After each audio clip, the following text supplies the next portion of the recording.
99-cent rental. This is 99 Cent Rental. I'm your host, Brian White, and I'm joined as always by my co-host, Dave White. Hey, Dave, how you doing over there? Oh, thank you for asking. I am doing okay. Went out to the cinema last night. What'd you watch? Went to see Sleepaway Camp. You heard of it? It rings a bell. I went down to the Review Cinema. See Sleepaway Camp. There was a little bit of drag before it. Sold out audience. I'm going to say half to 3/5 of that audience had never seen the movie before. Understandable. It's a big, I mean, even though it has found its audience more recently, it's still a bit of a sort of a deep cut. I am surprised by how often it comes up as people are like, "Oh, you got to see this crazy '80s movie I just saw for the first time." It's like, "Oh, you just saw that," and then you realize it's like, "Oh, you're like 18 yeah, years, you're a 18 normal years person. old on Reddit," and yeah. It's always really fun to see movies that you know really well that the rest of the people in the room don't, because you can wait for the moments and then get the laughter. And man, people were laughing out loud. People were clapping. It was a good time. I love seeing movies like that. That's a movie. That's another one of those movies that I kind of wish I could go back and see again for the first time. Because it is to a certain demographic, a certain sector of horror fandom, like that movie holds a very special place in the canon. Yeah. Even among people who are very well versed in horror movies, watch that one are like, what the fuck am I watching right now? I believe it is a remarkably bad movie. I believe we called it like the most aggressive slasher movie ever made. It really is. These kids are just fucking to the hilt, every single one of them. Eat shit and die, Ricky. Eat shit and That live, one. Bill. That one got a big applause. Big round of applause. It's the socks. They do it every time. Mm-hmm. Oh my God. Yeah, it was a good time. That's fucking Good funny. theater, a great theater. That's good. That's good. Do they do that sort of thing a lot? That's pretty much all they do. Holy shit, man. I can't imagine. I mean, they do. It looks like, they do some first run stuff, but most of it is like events and revival stuff. Fuck me. Yeah. Well, what can I expect living out where I do? In New Hampshire, This shit will never happen out here. Not ever, not never. Not never, not know how. Nope, not my chair, not my problem. This bitch. What she thinks she is. Yeah, well, it's hard to explain to someone who never had the experience what a trip to the video store was like back in the day. The shelves were choked with absolutely bizarre crap made on tiny budgets, completely divorced from any recognizable reality. It was the best. And we intend to talk about every one of them. But just before we get into it, here's a little housekeeping for you. If you want to keep up with us between episodes, you can also find us on Instagram at Bring Me the Axe Pod. Dave's over there at that Queer Wolf. Yes, sir. I encourage you to give us a follow. We got a lot of irons in the fire, got a lot of stuff going on, and that's kind of where you find out where all the bullshit we're up to happens. Mm-hmm. Now give us follow, like all them pictures, like all them reels. I've been throwing out daily queer film recommendations, and I'm telling you, not getting a lot of reaction. It's weird. They're deep. Some of them are deep. The latest ones, not so much. So I don't know what people got against those ones, but like early on. I'm trying to educate the childrens. I'm trying to come up with movies that people have never heard of or seen that, would fill in some gaps in their queer film knowledge. The kids these days. Well, they're about to learn about fucking 3 of them. With the hippin' and the hoppin' and the bippin' and the boppin'. This one's a great jazz musician. Yep. And if you don't know, we got another show called Bring Me the Axe, our latest episode covering Thundercrack. Thundercrack is out now. Boy, that one's gross. That's an episode you can smell. Well, it's just taking everybody to the brink. I do like that episode got a whole bunch of comments of people just informing me that yes, they did make it to the end. Wow. See? There you go. So if you made it to the end of our Thundercrack episode, thank you and congratulations. You're a real Bring Me the Axe head. It was a lot of words and phrases you probably never wanted to hear either of us say. So congratulations on that as well. Yeah, I believe the The phrase "crank it hog" is uttered several times. Yep. That one's out now, and we'll be back next week with a look at Carnival of Souls as we bring this year's 2026 Pride Series to a gentle close. You can also contact us directly at 99centrentalpod@gmail.com with any questions, comments, or suggestions. Do let us know if there's a cheesy movie that you love. We'd like to hear, give it the business. A listener hit me up with one that I think we could probably do next year. They suggested Doom Generation. Okay. Which is a rough watch. It's got a gross ending. Rough watch. Don't like that ending. But nope. I remember that ending really upset me first time I saw it. That would not be my first Greg Araki choice. I think Nowhere would be my first choice. I think for a lot of people that's the first Greg Araki movie that comes to mind, simply because it was the one that kind of struck at the right time in the 90s, you know. But yeah.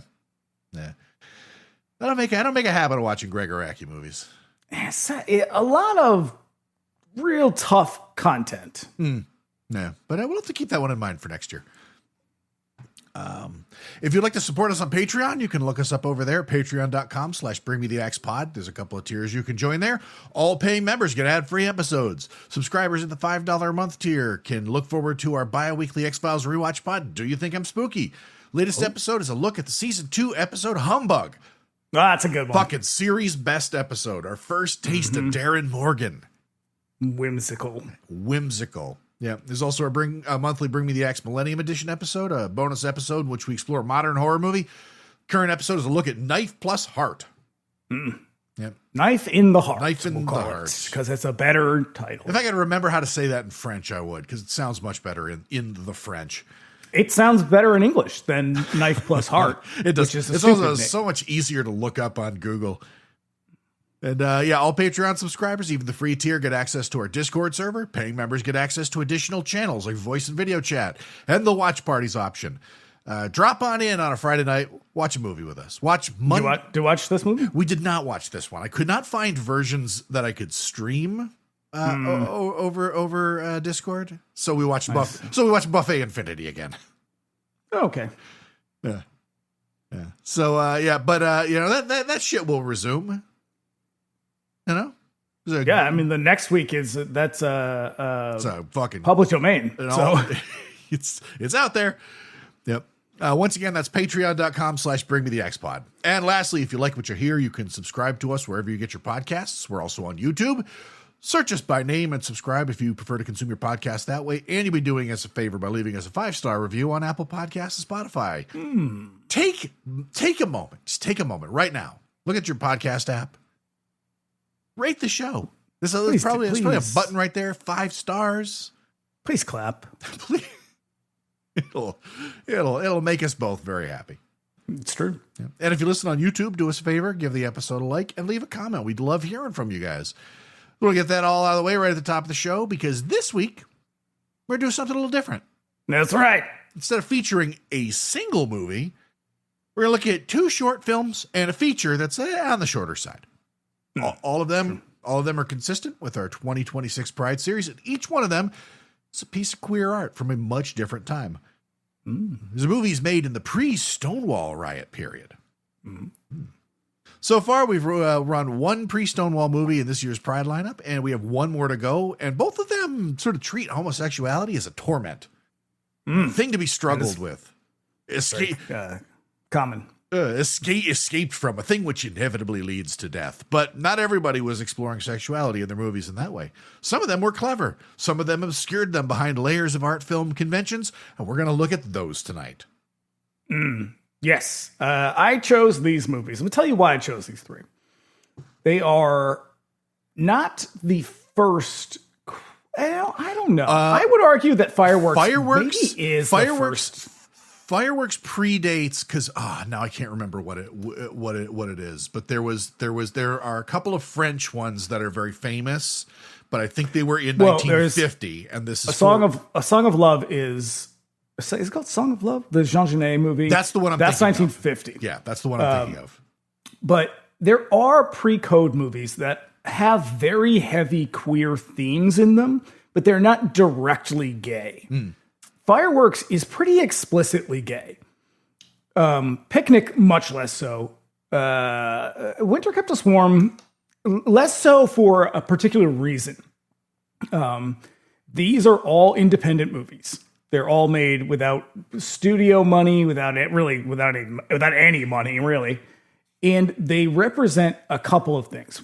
They represent various points on a spectrum, I think, from Kenneth Anger, who didn't give a fuck about anything. He's pretty nihilistic and just sort of made whatever he wanted to make. He was pretty privileged. Oh, yeah. I believe his grandmother was the source of wealth. Yeah. And she was just so happy to pour money on him. Yep. And Picnic, the Curt Harrington movie, falls kind of in the middle. It's artsy. It's extremely experimental and abstract. Most of his shit was. I think we can still read something into it. I think there is a lot to be said about sort of heteronormativity in that movie. And then finally is Winter Kept Us Warm, which is very obvious in what it's about, but not explicit. And it is the one that is most narrative. I mean, it is a narrative film, pretty straightforward narrative. That has a kind of interesting background, and it is the first gay Canadian movie. First English gay Canadian movie. And a very important one to the Canadian film industry at that. Yeah, it kind of disappeared for a long time. Yeah. Everyone talks about summer like it's supposed to be carefree. But if this season brings up money stress, body stress, family stress, or social stress, that's real too. Growth therapy can help with that. Whether it's your first time in therapy or your 50th, Grow makes it easier to find a therapist who fits you, not the other way around. They connect you with thousands of independent licensed therapists across the U.S., offering both virtual and in-person visits, nights and weekends. You can search by what matters, like insurance, specialty, identity, or availability, and get started in as little as 2 days. And if something comes up, you can cancel up to 24 hours in advance at no cost. There are no subscriptions, no long-term commitments. You just pay per session. Grow helps you find therapy on your time. Whatever challenges you're facing, Grow Therapy is here to help. Grow accepts over 100 insurance plans, including Medicaid in some states. Sessions average about $21 with insurance, and some pay as little as $0 depending on their plan. Visit growtherapy.com/book now to get started. That's growtherapy.com/book now. growtherapy.com/book now. Availability and coverage by state and insurance plan. Hey guys, finding the perfect gift for the food lover in your life is easy. Thanks to Goldbelly. Goldbelly ships America's most iconic foods straight from world-famous restaurants right to your door. So if you want to treat someone to Joe's Stone Crab from Miami, Franklin Barbecue from Texas, or desserts from famous foodies like Ina Garten or Martha Stewart, Goldbelly has you covered. Just go to goldbelly.com and for a limited time, get 20% off your first order with promo code GIFT. That's promo code GIFT. So we're going to fire this up with fireworks. Oh, yeah. Fireworks. So the year was 1947. Beautiful. America's coming back strong. America's back, baby. And our director is a man named Kenneth William Engelmeyer. Beautiful. Rolls off the tongue. Kenneth Anger, if you're nasty. Kenny Ang. He was a truly weird Los Angeles figure. He met Curt Harrington in high school while both were taking their first steps into avant-garde filmmaking. Harrington, featured in our short a little later on, introduced Anger to the work of Aleister Crowley, which would have a profound influence on his life and his work in movies like Inauguration of the Pleasure Dome, Invocation of My Demon Brother, and Scorpio Rising. Mr. Crowley. Yeah, as the 60s dawned, Anger found his way into truly weird corners of LA life, working with Marjorie Cameron, who was a regular of the Los Angeles OTO Agape Lodge, and Jack Parsons' own Scarlet Woman. He was Manson adjacent thanks to his associations with Bobby Beausoleil. And he heading north to associate with Anton LaVey at the dawn of the Church of Satan in San Francisco. He is an inveterate liar, Hollywood's biggest inveterate liar. I love him. I love Kenneth Anger so much. He is extremely weird. He is a gadfly supreme. He knew everybody. Yeah, because he he was, it's not a surprise to me that Crowley's stuff appeals to him because he was in a lot of ways very similar. He was this kind of not quite a dilettante, but like no money, no expectations. Like he just had people giving him shit all the time. Yeah. He could just do whatever he wanted. His parents, I think, kicked him out of the house eventually because he got arrested for cruising. Yeah. Yeah. And well, the appeal of Crowley and the appeal of Thelema is a very particular thing, mostly because it was a place where artists and in particular gay people were welcome. There are even initiatory grades which involve gay sex. So OTO not sure how I feel about that. OTO is a big sex cult. And and I mean, there is a sort of libertine attitude that I think appeals probably very much to someone like Kenneth Anger, who was very libertine and just he decided he was going to live life his way because nobody ever really told him he couldn't. I love that. And Jesus Christ. But so much of that is born out of this insane privilege. Yeah. Very much like Crowley. It's like nobody have could, money. I mean, it was the same thing because Crowley also was born of tremendous wealth. They were squandered it all on drugs. Actually, he squandered his fortune on extremely. He's gonna peak right around January.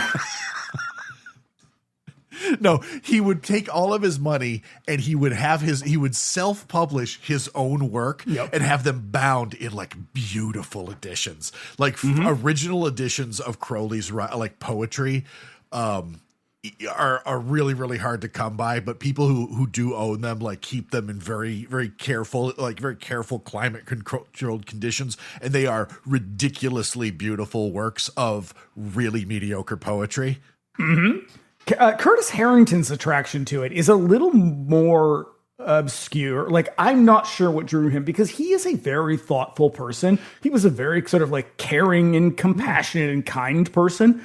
And not to say that the two obviously cannot go together. They can, clearly. Well, central themes, I totally understand. The central themes of Thelema are very, very simple and beautiful. It's all about just being the person who you truly are. I have the Book of Law kicking around here somewhere. Oh, I got the Book of Law right over here too. I keep it by the desk. It's all about just being your true self and living to that ideal in living up to that ideal in every single way. It's called will, true will, and et cetera. You can read it. You can look at it. You can read it. It's a you are fully in control of the person that you wish to be. You will it to be so, and that's what's at the heart of the entire philosophy. I think if people need a more recognizable pop culture comp for Kenneth Anger, think Andy Warhol. Andy Warhol had a little bit of talent that he parlayed into a massive identity and career. Kenneth Anger is very much the same. Yeah. He is not very talented. He's very good at certain things. He was more of a brand and a personality than he was an artist. A central piece of being like a magician and a cultist is self mythologizing. Yeah, because like most of what is known about people like Aleister Crowley and Franz Bardon and what the hell is her name? Dion Fortune. It's all fucking nonsense. It's all complete bullshit, particularly in Crowley's case. Yeah, we call those con artists. That's what we call those people. You could say so, but it is central to the whole thing. Is to just make yourself the center of attention. Make yourself seem bigger, larger than life. You can derive a lot of power from that. And but for all of that, there is something I really love about Kenneth Anger's films. Certain ones more than others, but and not particularly this one. This one's not that good. It's interesting contextually. Sure, yeah. I think it's really good. It's a look at where he's going. Obviously, my favorite Kenneth Anger movies for very obvious reasons are the Magic Lantern movies. Yeah, but this is one of them. This is the first one. Is this one of the Magic Lanterns? Yeah, this is the one that kicks them off. Okay. So, like, I really love Scorpio Rising. I love Rabbit's Moon. I love Puce Moment. Yeah. Just because it's so interesting. And as a great Inauguration of the Pleasure Dome. Yeah, the Custom Car Commandos is great too. Like the real, like edgy, sexy, dangerous stuff is kind of interesting to me. He is, as much as he is I mean, we could run down the specifics of this, but there's not much to say. It's just pretty much just him. It's not like there's anybody famous in this movie other than him. No, because eventually he gets like fucking Mick Jagger and Anton LaVey in his movies. Curt Harrington's even in some of them. But for all of his self-centeredness, the larger machinations of society and culture around him, they're not lost on him. And, you know, this movie, according to him, it's sort of, again, he's such a liar that it's hard to know what's true and what's not. Most things weren't true. What? You mean to tell me Hollywood Babylon's fake? No, certainly not Hollywood Babylon 3. That one's legit through and through. He says that this movie is based on a dream that he had and also kind of inspired by the Zoot Suit riots, which were going on just before this. Yeah. I'm not going to go into a long explanation of what the Zoot Suit riots are. You can look it up if you want to. It's basically just white people beating up Mexicans. Yeah. There you go. For no particular reason. I mean, racism is the reason, but he does recognize that there is this sort of stratification going on. And he does also recognize there is a shift in America's sexual politics that's happening at the time. It's very early. It's starting to happen. Post-World War II, culturally, did so much fucking damage to this country. Mm-hmm. And so this, and then particularly in the sort of homogeneity of Curt Harrington's movie that we'll talk about also, but the insistence on just hardcore conformity, the terrible presence of and fear of communism, and communism being used to sort of label, being a catch-all for anything that just wasn't jingoistic capitalism. Right, a fucking the man in the gray flannel suit. But in all of that, he makes this movie. He's 19 years old when he makes this? Yep. Doesn't really know what he's doing, with a camera. You can tell. Oh yeah, you certainly can. But it is confrontational. It's explicit in a lot of ways. It uses the language of gay men, closeted gay men at the time, which was pretty much everybody. Yeah. To tell this story-ish. It's an extremely risky, extremely bold thing for someone to do. The only way a person could have done this is if they had a shit ton of privilege and weren't really afraid of consequences because they knew there weren't going to be any. Well, there were kind of. Sort of, not really. He never suffered any real consequences. If anything, he kind of won a little bit. Yeah. One of the things that I think is interesting about movies like these, because the only thing that really predates this stuff is the physique posing movies. And there's even a little bit of that in this. There's a lot of that in this, actually. And all of that ends up being, so as much as they are important culturally, they are trailblazers, not just in cinema, but in law. So this, like a lot of gay pornography and the posing movies are not quite pornography, but they're erotic, I guess. And it depends, depending on how you look at it. Those are where a lot of free speech laws were established. It's where a lot of those battles were fought over these types of things. In this case, this is in 1959, the Coronet Theater shows this movie. I mean, it's not, I think they showed it in 57, but they show it, they get dragged into court, they fight it, it goes up to the California Supreme Court in 59.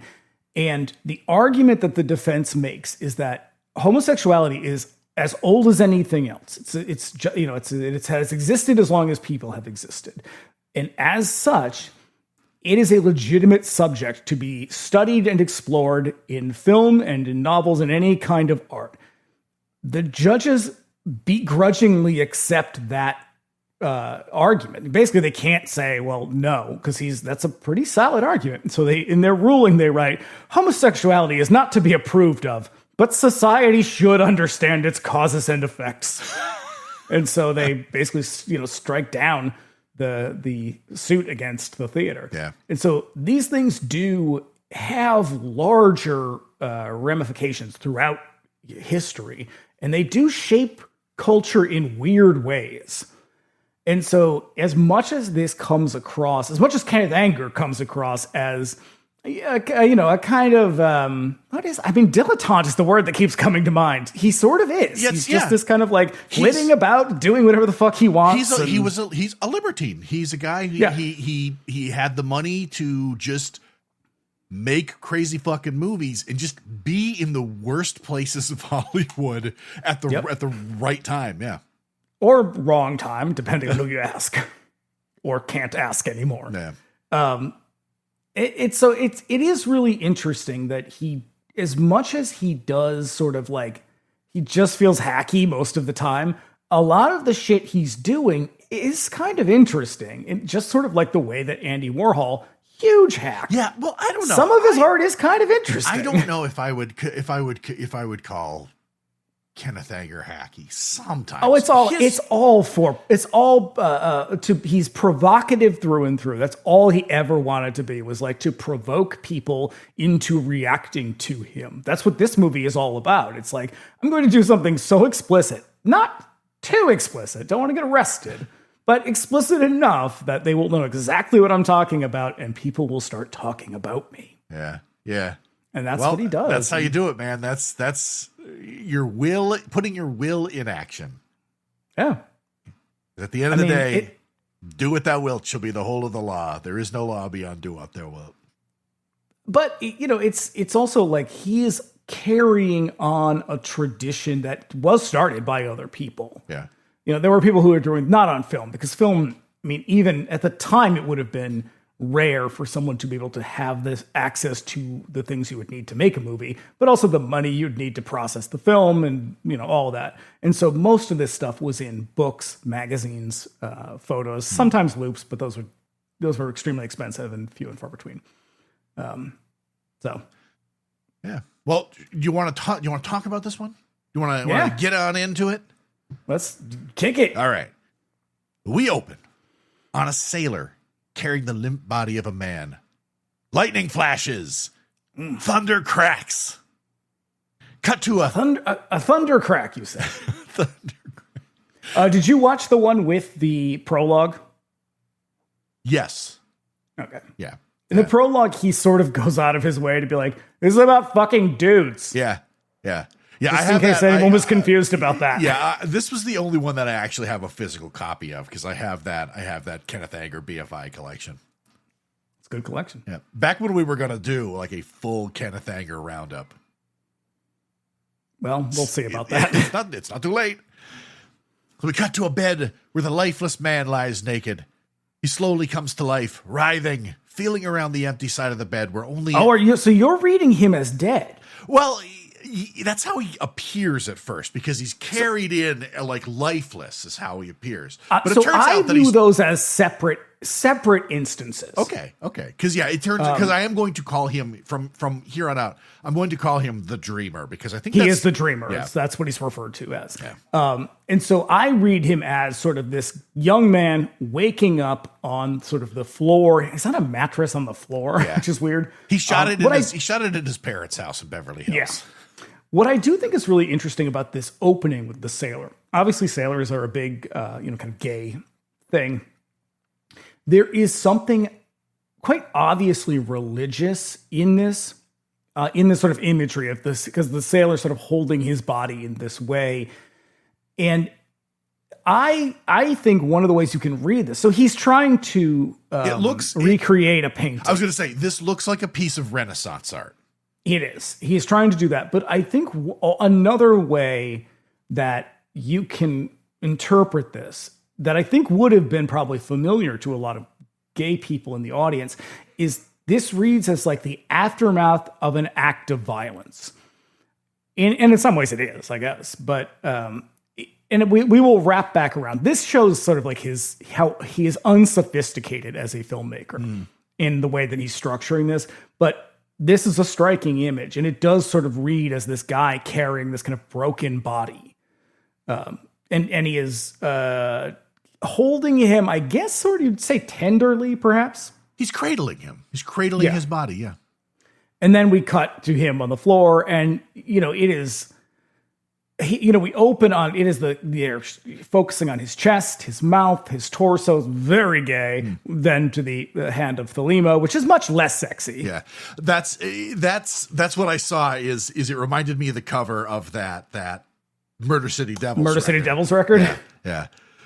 Then he gets a massive boner, but don't worry, everybody. It's just a religious totem. Yeah. Oh, but that hand, the middle finger is broken off. Mm-hmm. So the dreamer is in bed, would appear to have one mean case of morning wood, but he pulls the sheet aside, revealing that he's holding a sort of phallic statue.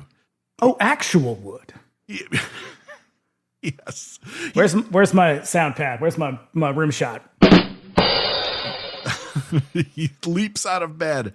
On the floor are photos of the Navy man carrying him. Now, I have a thought about these.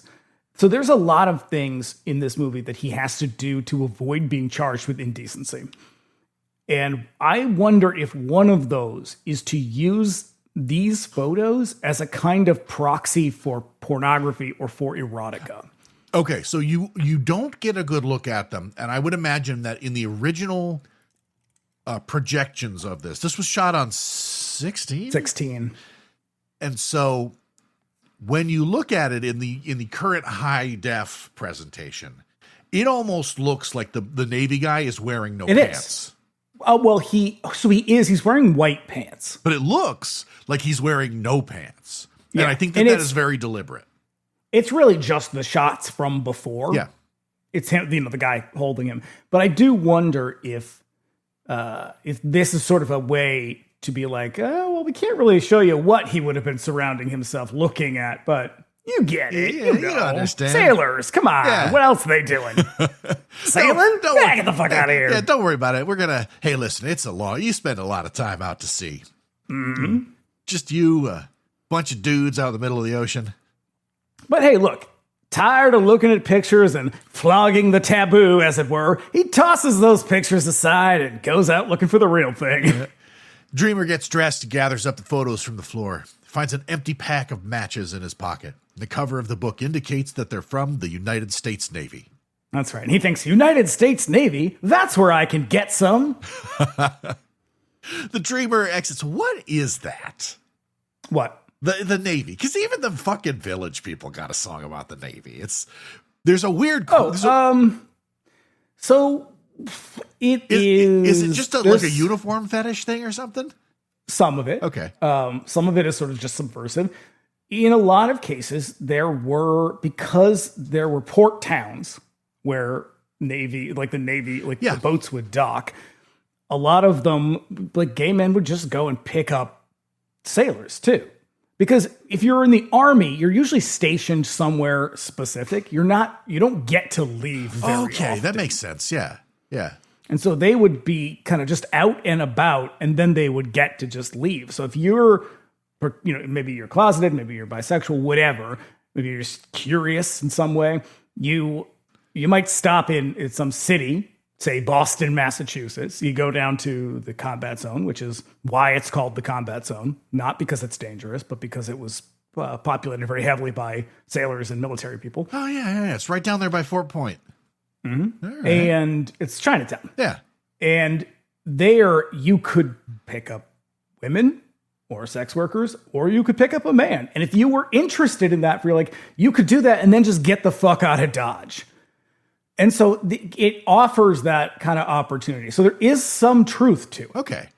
Probably so more so than anywhere, like any other branch of the military. It's just that it's not just that the Navy was just sort of like inherently gay. It's just that they had more mobility than the other. There were also a lot of fears about the Navy. So there were like commissions put together by the government because there were so many problems with this particular issue.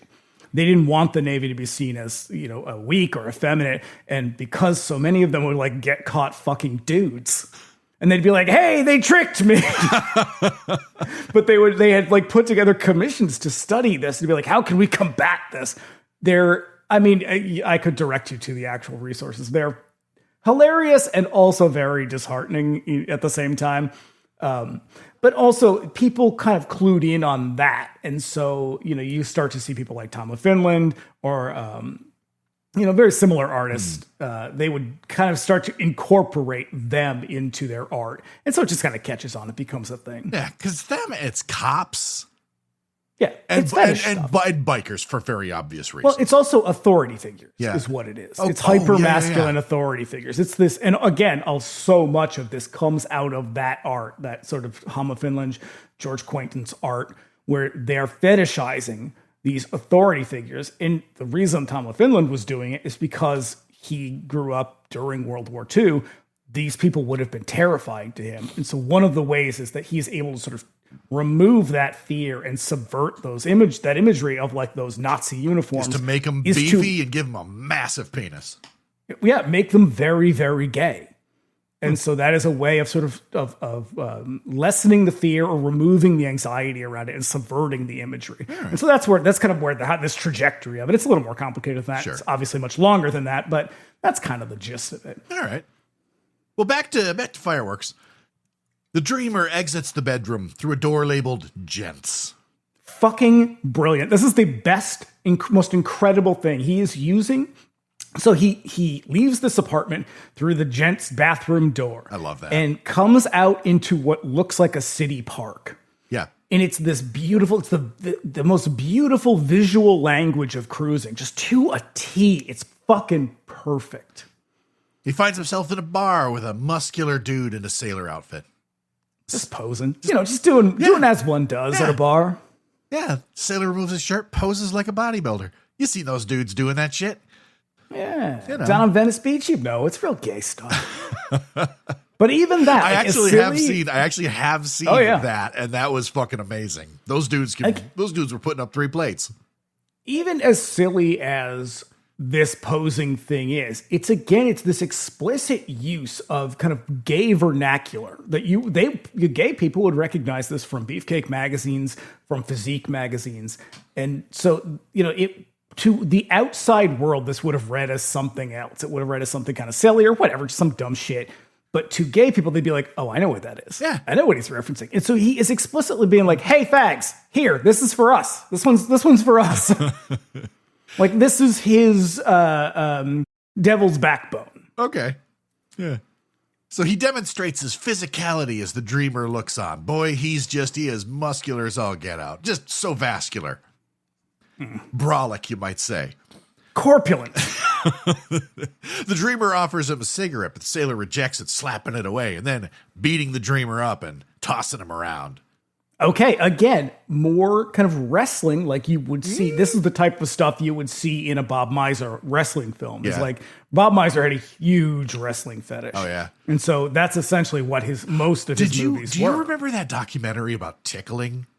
The tickle fetish guy who was basically doing the same thing. Very, very sad. Well, Bob Mizer was pretty upfront about like, now you guys are just going to be jock straps wrestling each other. And they were like, sure, whatever. Give us our money. It's fine. Let's see that money. Yep, that's pretty much it. The tickling guy like tricked them and then ruined their lives. And it was extremely sad. And it gets real dark. Oh, it got so fucking dark. That documentary goes places that you do not expect. You're like, oh, this is going to be real hilarious. Then 45 minutes and you're like, this isn't funny at all. I need to see him get arrested. No, those filmmakers tricked me. Yep. It was a ruse. God.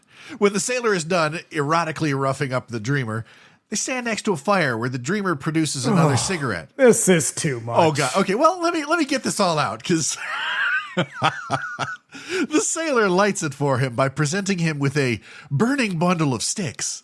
Gee, I wonder what's another word for a burning bundle of sticks. The symbolism here is thick. Thick as thieves. It's sort of like the cigarette he keeps offering him. What might you call that in England?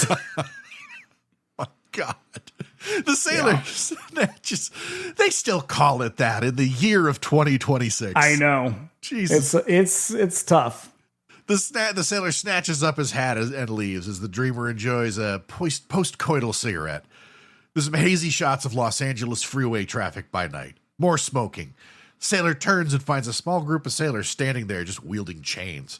They advance. Now, this is interesting too, because this is eroticized. And again, kind of, he says inspired by Zoot Suit Riots. Who knows? Maybe not. But this shot of menacing sailors, this also would have evoked kind of images of gay men being pursued or assaulted. And it's like, it's very interesting the way he's sexualizing violence and because, fetishizing because it. at the same time, it's not just about violence. This is like, this is his dream. Yeah, this is a rape fantasy. He's dreaming about just getting railed by like a bunch of fucking sailors. Mm-hmm. Yeah. They advance on him. And the music, whoo boy, very triumphant. They advance on him slowly, and then they run to surround him. The dreamer calmly drops a cigarette and falls to his knees. The boys then pile on. They tear his clothes off and kick his ass. Blood pours from his face. It's bizarre. It is for sure. They cut because he sticks his fingers up his nose and then blood like explodes out of his mouth. It's such a deliberate move because obviously he's obscuring the fact that he has a very cheap special effect, but the fact that he puts his fingers in his nose is a deliberate choice. Mm-hmm. And they cut his chest open with a broken bottle and dig around his insides, revealing it is, but I do like it. This is like you have skipped over the explosion of the bottle of milk. No, I have not. That comes next. So what they find inside of him is a compass pointing to true north. It's not a compass. Oh, it's a clock. It looks like it's a ticker. It looks like oh, god damn it. Okay. Yeah. Because it pretty looks fucking stupid. It looks like a compass because the arrow keeps like moving a little bit, but it doesn't. Yeah, I think it's just a clock. Okay. And like if he's shaking him, he's shaking the. Oh, sure. Sure. Because the symbolism of a compass pointing true north. That would have been more interesting. Yeah. What I do think is interesting here too is that the rest of the sailors at this point have run off. Yeah. And this one guy has stayed. And I feel like we can sort of read this as this guy is sort of here for something more. And that something more is to dump milk all over him. Yep. And when I say milk, I mean something else. Steady stream of just a white liquid pours down over his face and his chest. Thick. So much milk. Thick symbolism, I said. So much milk. And then I also have a note that says, alternative joke, looks like someone's been nutmaxing. I wasn't sure if I wanted to use it, and I thought, fuck it, let's throw caution to the wind. Look, YOLO, listen, hey, do what thou wilt, shall be the whole of the law. That's true. So I've been told. A shot of urinals indicates that we're in a men's room, and we cut to the gents' door again as it opens slowly. The sailor from the photos advances on the camera. He opens his pants, revealing a Roman candle where his dick should be. Well, you can also see before we leave the bathroom, Kenneth Anger is laying on the floor of the bathroom. He is nude. Mm-hmm. He had to scratch the actual film, to obscure his dick. Oh, because he was like, if this ever gets confiscated, I will be charged. This is another one of those things that he does to avoid being charged with indecency. Just keep that in mind, everybody. You had to sort of figure out ways, because you're like, I know whoever finds this movie, and it did get confiscated all the fucking time. And it never showed in Canada for like decades because they couldn't get it across the border. And so he scratches the actual film, the original films, to obscure his junk. And so it's never there. You can't see it. Yeah. And then, but this Roman candle penis, it shoots sparks just all over the place. That guy must have been shitting his pants. Oh my God. I hope they He has a small explosive right there. I hope they put a steel plate behind that thing. Do you think they did? No, I bet they didn't. I bet they didn't. I bet you he handed it to him and said, hey, buddy, it'll be fine. Don't worry about it. I do wonder, too, there is a lot to be said for the kind of influence, and you will know more about this than I will. I'm just sort of gut instinct on aesthetics here. The symbolism of the kind of explosion of magic. There is something transformative happening throughout this film. Yeah. And I think some of that comes back to the Thelema stuff, the Crowley stuff, like all of that. Because there is, in the end, we feel, we end this movie and it feels like we have been in a complete circle. We've sort of closed a cycle. A ritual has happened. Yeah. Oh, at 100%, 100%. So yeah, a thing that I completely failed to mention up top is another, like the one of the things that, just because Crowley was a fucking penis maniac, everything is phallic. Everything in Thelema is fucking phallic. Even before Crowley was involved with the OTO, it was phallic this, phallic that. There's yonic symbolism, but this is a bunch of fucking dudes doing magic. They had large amounts of women within their orders, and they, a lot of them also held sort of like high like initiatory positions, but it's fucking dicks all the way down with the occult. And so there is something there. Yeah. And again, the movie is sort being of that he's young, he's probably still quite green as far as like everything that he's read. Crowley's work is really fucking opaque. And so he's a young guy trying to sort of feel his way around Thelema.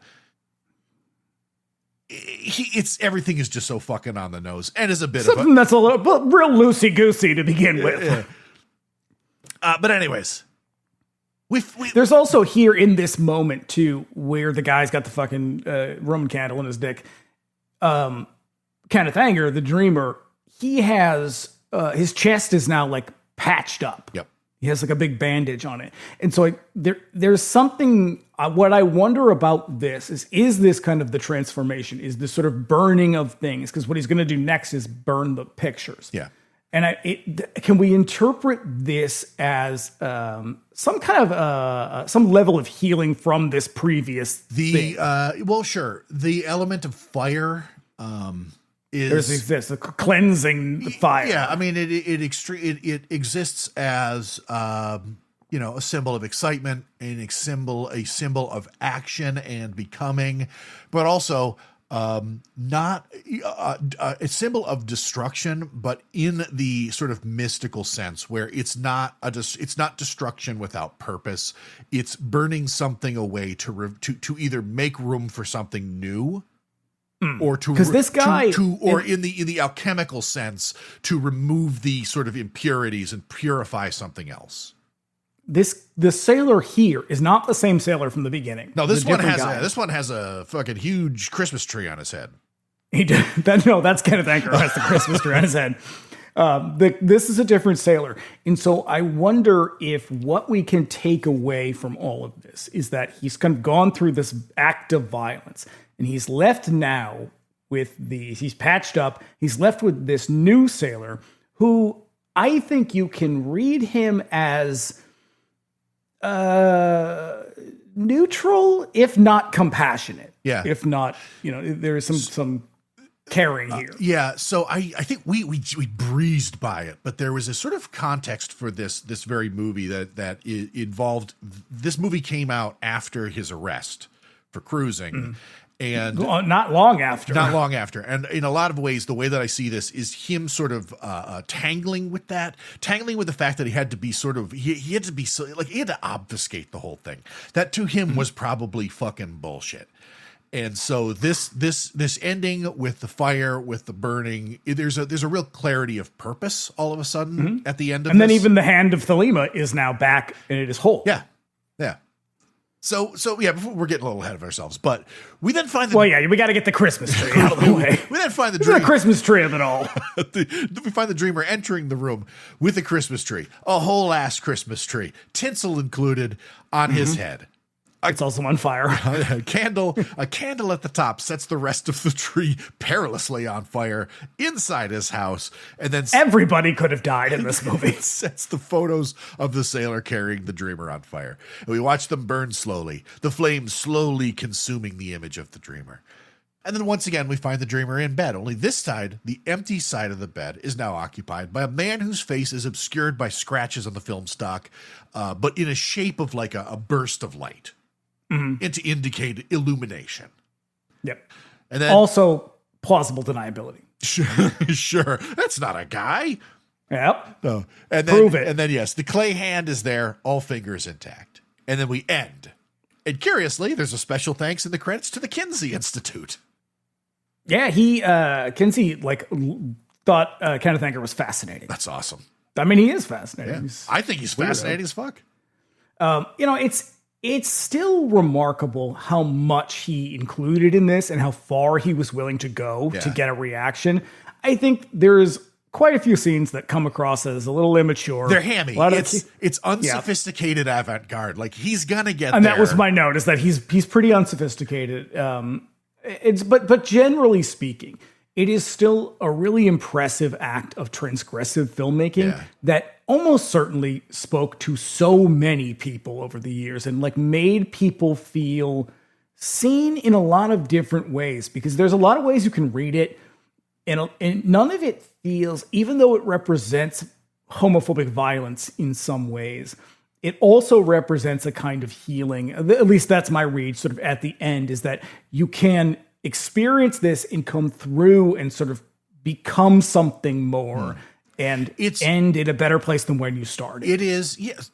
It's thelemic. It's him sort of coming into his true self through this film. It's the threat of violence is there, but I don't think that he may have never actually experienced that, but that lingering fear was always there. That brush. Oh, I mean, that lingering fear is there for every gay man. Like, whether you've experienced it or not, you know that it happens. And we've seen it happen in so many different, mediated environments. And so we are sort of acutely aware of it all the time. And everything we do is in some way related to that, in some way is shaped by that reality, by that potential. So whether or not it actually happened to him is sort of irrelevant, because he's still going to be aware of the fact that it happens to people like him all the time, especially then. And I'm sure that brush with the law was also extremely fucking unpleasant. Right, because that was also the thing that was more common than being, attacked by just sort of random dudes. It would be to be sort of entrapped by the police. Yeah. Or I would say probably equally common. Yeah, yeah. So what he does is he uses that and kind of, it's like I said earlier, he was just like, fuck this shit. This is true will territory for me. So I'm going to embrace this and embody it in everything that I do. And it's a bit of a fairy tale at that. It does sort of, I won't say it has a happy ending, but I think you can read it as a hopeful ending. Yeah. Yeah. Not so much the next movie. No. But hey, read the Book of the Law. It won't make any fucking sense, but nope. maybe it'll resonate with you. So that brings us to our next piece. Picnic. Curtis Harrington out there stealing those picnic baskets. So the year was 1949, year of our Lord. Technically 48. It wasn't. I think I saw that in the copyright in the movie, but I think it's listed 49 everywhere, so that's what I put it. It's because he didn't have the music until 49. Okay. Yeah. So our director is Curt Harrington. Last seen on this podcast in our episode about What's the Matter with Helen. Curtis Harrington has been all three of our Pride series. He has played a role in them. He looms largely in that world, man. I'm a huge fan of his. That's why he keeps coming up. I think he's fantastic too. Yep. And as I said, and mentioned in our Bride of Frankenstein episode and our Old Dark House episode, thanks to his associations with James Whale, also a close associate with Kenneth Anger. Whereas contemporary sticks with avant-garde weird film shit and the occult, Harrington steers into more conventional territory, finding work with American International Pictures at first, directing the silly but terribly enjoyable Queen of Blood with Dennis Hopper, and creating an entirely new movie out of one of the many Soviet bloc science fiction movies that AIP bought. It's terrible. It all starts a little bit before that. He gets a job as an assistant producer with a guy named Jerry Wald. Jerry Wald made kind of low budgety drive-in schlock, musicals and kind of low budget horror stuff. And then he works with Wald. He goes and does a couple little TV things. Then he gets hooked up with Corman, which is when he does Queen of Blood. He does Night Tide. At the same time, he makes Night Tide by himself, basically. Yeah. Also with Dennis Hopper. Him And I think Marjorie Cameron is, I believe, in like tied as well. Yeah, Marjorie Cameron is tight with him, and that she's in more of his movies than she is in Kenneth Anger's movies.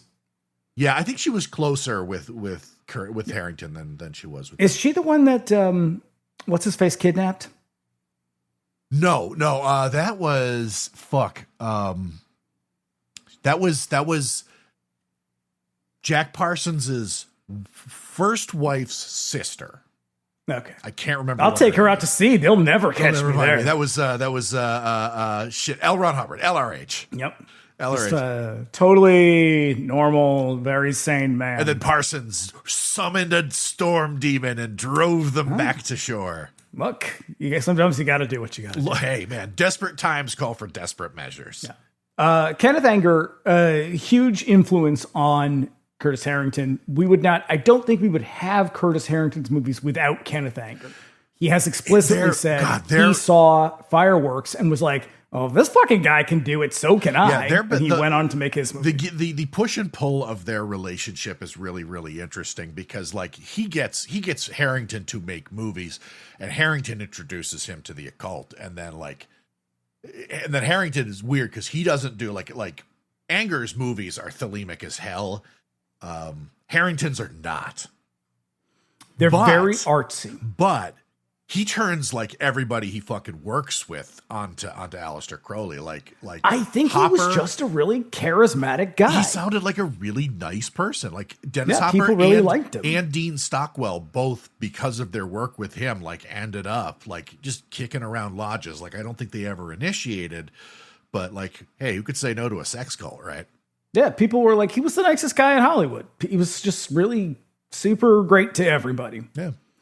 And so, this is his second short film. Is it? I thought it was his first, but all right. No, the first one is called Fragment of Seeking. And if you think this movie is abstract and rich with existential dread, you ought to see that one. It's shorter, but it's all there. Yeah. So, he finds a tremendous amount of work on TV on shows like Wonder Woman, Charlie's Angels, and Dynasty. And in the 70s, takes a turn toward the campy with features like Who Slew Auntie Roo, Ruby, and The Killing Kind. Go back and listen to our What's the Matter with Helen episode. It's a fucking unlistened classic, I think. I think it's one of our best. And he made some of my favorite made-for-TV movies. That's right. Go back and listen to the What's the Matter with Helen episode just to find out about that. So I don't really know what the context for this one is, because where the last one's symbolism is barely symbolism, this one is like, I feel like I'm at the fucking Guggenheim watching this. So I think Kenneth Anger, maybe he didn't necessarily struggle with his sexuality. He was conflicted, I think, a little bit. Curtis Harrington never was. Yeah. He was just sort of like, this is who I am, and I never thought it was wrong. I knew people told me it was wrong, but I never thought it was wrong. Again, there's that force of Thelema again. Yeah, like he eventually was like, fuck being gay in America. I'm going to go do it in France where it's cooler. Ish, yeah. He calls this his satire of middle-class life and false love. And so he set out to make, he doesn't talk much about this in his biography, or his autobiography, but he sets out to make something that is very, very bleak. And I would say he succeeds. I mean, right down to a windswept beach where everybody's like, this is a good place to have a picnic today. Mm-hmm. Yep. He says that, so as soon as they finished filming, him, his parents, and Kenneth Anger all take this movie up to San Francisco to premiere it. This program of other experimental shorts. And his plays just after Sidney Peterson's The Lead Shoes, which he describes as unpleasant and depraved. And he said the audience was so bored and riled up by that he was like, well, fucking goddamn it. They're not going to want to watch my stupid experimental movie now. But apparently they all really liked it. That's cool. That's cool, because I like this one too. I get it. There are basically four people in this movie. His parents are in it. Yep. And his boyfriend is in it. I don't know who the woman is. Okay. Yeah. Because finding the cast for this was interesting, because the only people listed on the IMDb are Harrington's parents. Yeah, the guy who plays the young man in it is his boyfriend. Is some guy named Hugh. That's all I know. Cool. So let's tell them all about it. All right. So we open On a windy day at the beach, 4 individuals walk down the dunes to the sand carrying a picnic basket. It's like when they arrive on the island in Hour of the Wolf. It is just desolate. It's horrible. It is fucking horrible. Even the soundtrack is like off-putting. It's It's like the sound of wind and murmuring. While some young people lead some old people, some future versions of themselves down a rocky slope. They are dressed to the nines. A dude in a suit. A guy with his pants hitched up around his nipples. The Real Fred Mertz style. lady in attendance are also down with fashion. And Nana looks like she's about to get blown right off of this windswept moor. They struggle to walk down the winding path to the beach proper. Mr. Pants Nipples spends a great deal of time assisting a lady in a dress and heels, shoes that are definitely not suited to this sort of environment. No. And when they finally reach the bottom, they lay out a great, albeit windy spot to put down a blanket and commence the laying out of food. Seriously, this picnic looks like it fucking sucks. You need like 8 boulders and a sturdy post-war grandma just to keep that blanket from flying away. And the food, like they start pulling the food out of the basket and the wind is like blowing the food away. Yeah, and like the younger lady pours what I'm sure is coffee, because it's the 1940s, out of this like giant bucket. And then like they're handing each other just some fucking cheese sandwiches. That's some real post-war bullshit. There's no way that this is going to make anybody happy. Cheese sandwich, you say? Because that's what it says. The young man enjoys a nice cheese sandwich. At least that's what I imagine it is. It's 1948 after all. Cheese sandwich and coffee. Nothing like a hot day at the beach. Oh, sandwiches are served, and we get a much better look at our group. 2 young people are escorted by 2 older people who could be their parents. And as I said, they're actually Harrington's parents. His attention, the young man, is suddenly drawn away. Down the beach, he sees a woman just frolicking on the surf in a white dress. Boy, she looks like a weird jellyfish just flouncing along the shoreline, and he can't resist her, especially when he looks back at that fucking horror show of a picnic he's on. Boy, everybody's just drinking hot coffee and eating cheese sandwiches on the rocky beach. They look like they're just enjoying the shit out of like a fucking windy Sunday. Look, this is 1948. You don't get out of the house very often. This is cheese sandwiches and coffee at the beach is all you have. The young man cannot take his eyes off this mysterious lady down the beach a ways. She just looks like she's having a grand old time. When she disappears behind the rocks, the young man abandons this windy picnic and runs after her. Yeah, he starts off slow. He's just like, I'm just going to go take a little walk and see what that weird phantom is up to. Then he just fucking bolts. Yeah. He expects to find her around the cove, but instead encounters a shadowy man with an umbrella who passes him without so much as a glance. Interesting. And I'm going to say something about this. That umbrella man, threatening as hell. And there's nothing obvious about it. Okay, I have a very strained interpretation of this that involves the umbrella man. Yeah. I'm going to hold off for now. Okay. But it is interesting that he goes to chase after this woman and she disappears.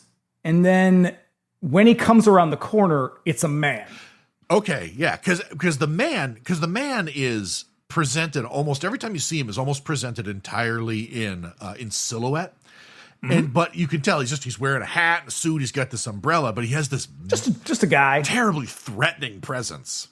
Yeah, you can tell throughout that Curtis Harrington obviously has a lot more talent than Kenneth Anger has. Yeah. Then finds him standing in the surf and looks up the bluff for the lady, but finds no one. He reaches for the cliff and then climbs up. Looking around, he finds the umbrella man walking along and decides he'll have none of that spooky business.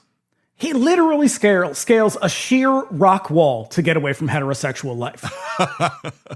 Okay? Just putting his life in danger.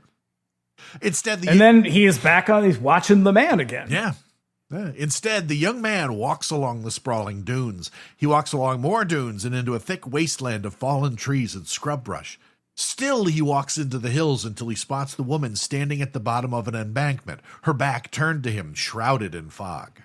Yeah, this is actually a really cool shot. Very affecting shot. She's very kind of ethereal. She's very like foggy. She's got this kind of gauzy dress on. There were times when I was like, he's going to walk up to her and she's going to be like a fucking mannequin. So my note is that you can feel his love of horror in this scene because you feel like, because what he does is he finds the woman, she's standing on the beach or standing down in this sort of foggy area, and he walks down and he kind of walks up behind her, and you half expect her to turn around and reveal that she has like half a face or something. Yeah. He crawls down after her to a set of cement steps, eyes glued to the woman who stands motionless. He finally approaches her and finds her standing there, eyes closed. The dude kisses the girl on the cheek and she wakes up and then takes his hand and off they go, running into the foggy landscape, twirling arm in arm, twirling toward freedom. Twirling towards freedom. I wanted her to let her go and just send her flying off into the woods. They're just so happy, just spinning and spinning, laughing, spinning faster and faster until the scene snaps back and we find her standing there motionless where he found her. And what's this now? The man's umbrella. He looks further down the hill, finding a single umbrella there. Has he forgotten something? Has he forgotten that he was running away from heteronormativity and chasing his nascent homosexual desires? Look, he doesn't want to admit it, but he's really into the umbrella man. Well, look, his lady friend, she hasn't forgotten because she's like, hey, what the fuck, man? We were just twirling, and now you're looking after this dude. And then she's like, oh, God, I fell for another one of them. Edith, when will you learn? It happens, ladies. Come on. She lets go of his hand and runs away into the bushes, leaving the man standing in the rain. Some distance away, he sees a house with a single window, which opens as the rain stops. The young man walks over and looks in, seeing the girl laying in a bed, asleep maybe? Well, she killed herself. Maybe she's dead, yeah. She certainly posed. She couldn't handle it. She's like, I cannot live in a world with gay men alone. And that's just how it is for me, I guess. She's certainly posed as if she's lying dead, and the presence of a veil over the bed would suggest it. And the young man looks sad. Tears streak his face as he looks away. He looks back and the girl is gone from the bed, but he turns in time to see her being pulled out the window. He looks out and sees the umbrella man carrying her lifeless body up the steps. And it's very, very Frankenstein and the Bride. Yo, that shot of her being pulled out the window, again, super spooky. Yeah, it is. And then the way he's carrying her, and it's probably just because he's carrying her up some very steep steps. Yeah. And carrying dead weight is extremely hard. Oh, he struggles. And if you're going up a flight of stairs, you're going to walk a little stilted, but it really evokes that Frankenstein's monster carrying a woman, you know? The young man climbs out the window and begins to run up the steps after them. He trips and struggles to crawl up the steps after them as the umbrella man just easily trundles along with the girl in his arms. And what is that? Is that him desperately clinging to this so-called normality and the desire for women as it slowly slips away up the stairs? You can see where I'm going. Yeah, I think I get what you're putting down. The struggle is intense. The sunlight is blinding. The stairs never end, and the umbrella man is always just so much further away. The stairs become impossibly steep as the umbrella man disappears from view. The young man suddenly summons the strength to stand up and runs up the steps. When he reaches the top, he suddenly stops, reaching up toward the sky, and falls. It's just all this to get away from a shitty marriage and a shitty picnic.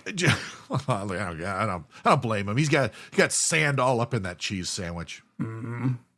The stairs become hot coffee out the beach? Get the fuck out of here.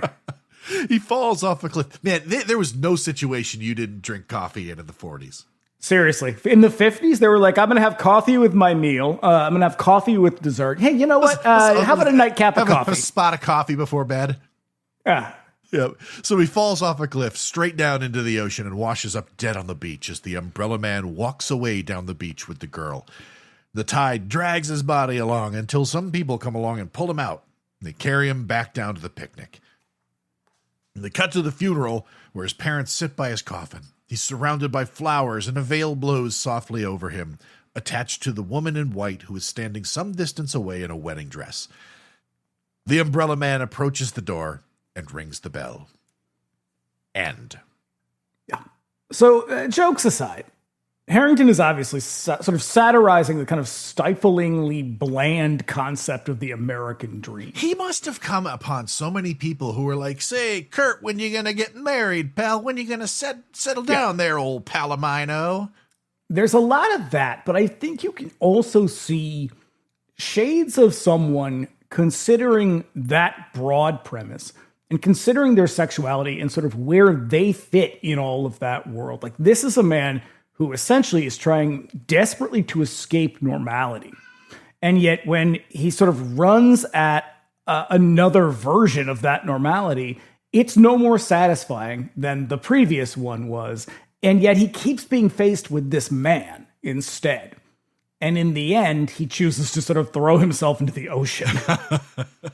Yeah. And so it's very, very abstract. I think it's a very tongue-in-cheek kind of presentation. I don't think he was trying to convey anything about his own sexuality. I just think it's inevitable that it works its way in there. You know, this is a person who's constantly chasing a life that just doesn't seem to work for him. It's more of him. This one sort of seems to be more of him kind of looking at the kind of conformity landscape of this period that's going to get real fucking bad in the 50s and 60s. And a lot of people did find that stifling, but a gay man in particular is going to have a particularly acute reaction to that expectation. Yeah. I think, you know, in the end, he shows more promise as a director and as a cinematographer than Kenneth Anger. But his vision is far less bold and much less daring. Yeah. Yeah. Like I said, like in my bio of him, he's way more conventional. He was way more comfortable just making movies. And I think that's really all he wanted to do. Yeah. He wanted to be a filmmaker. Yeah. Kenneth Anger didn't really want to be a filmmaker. He wanted to be a raconteur. Yeah.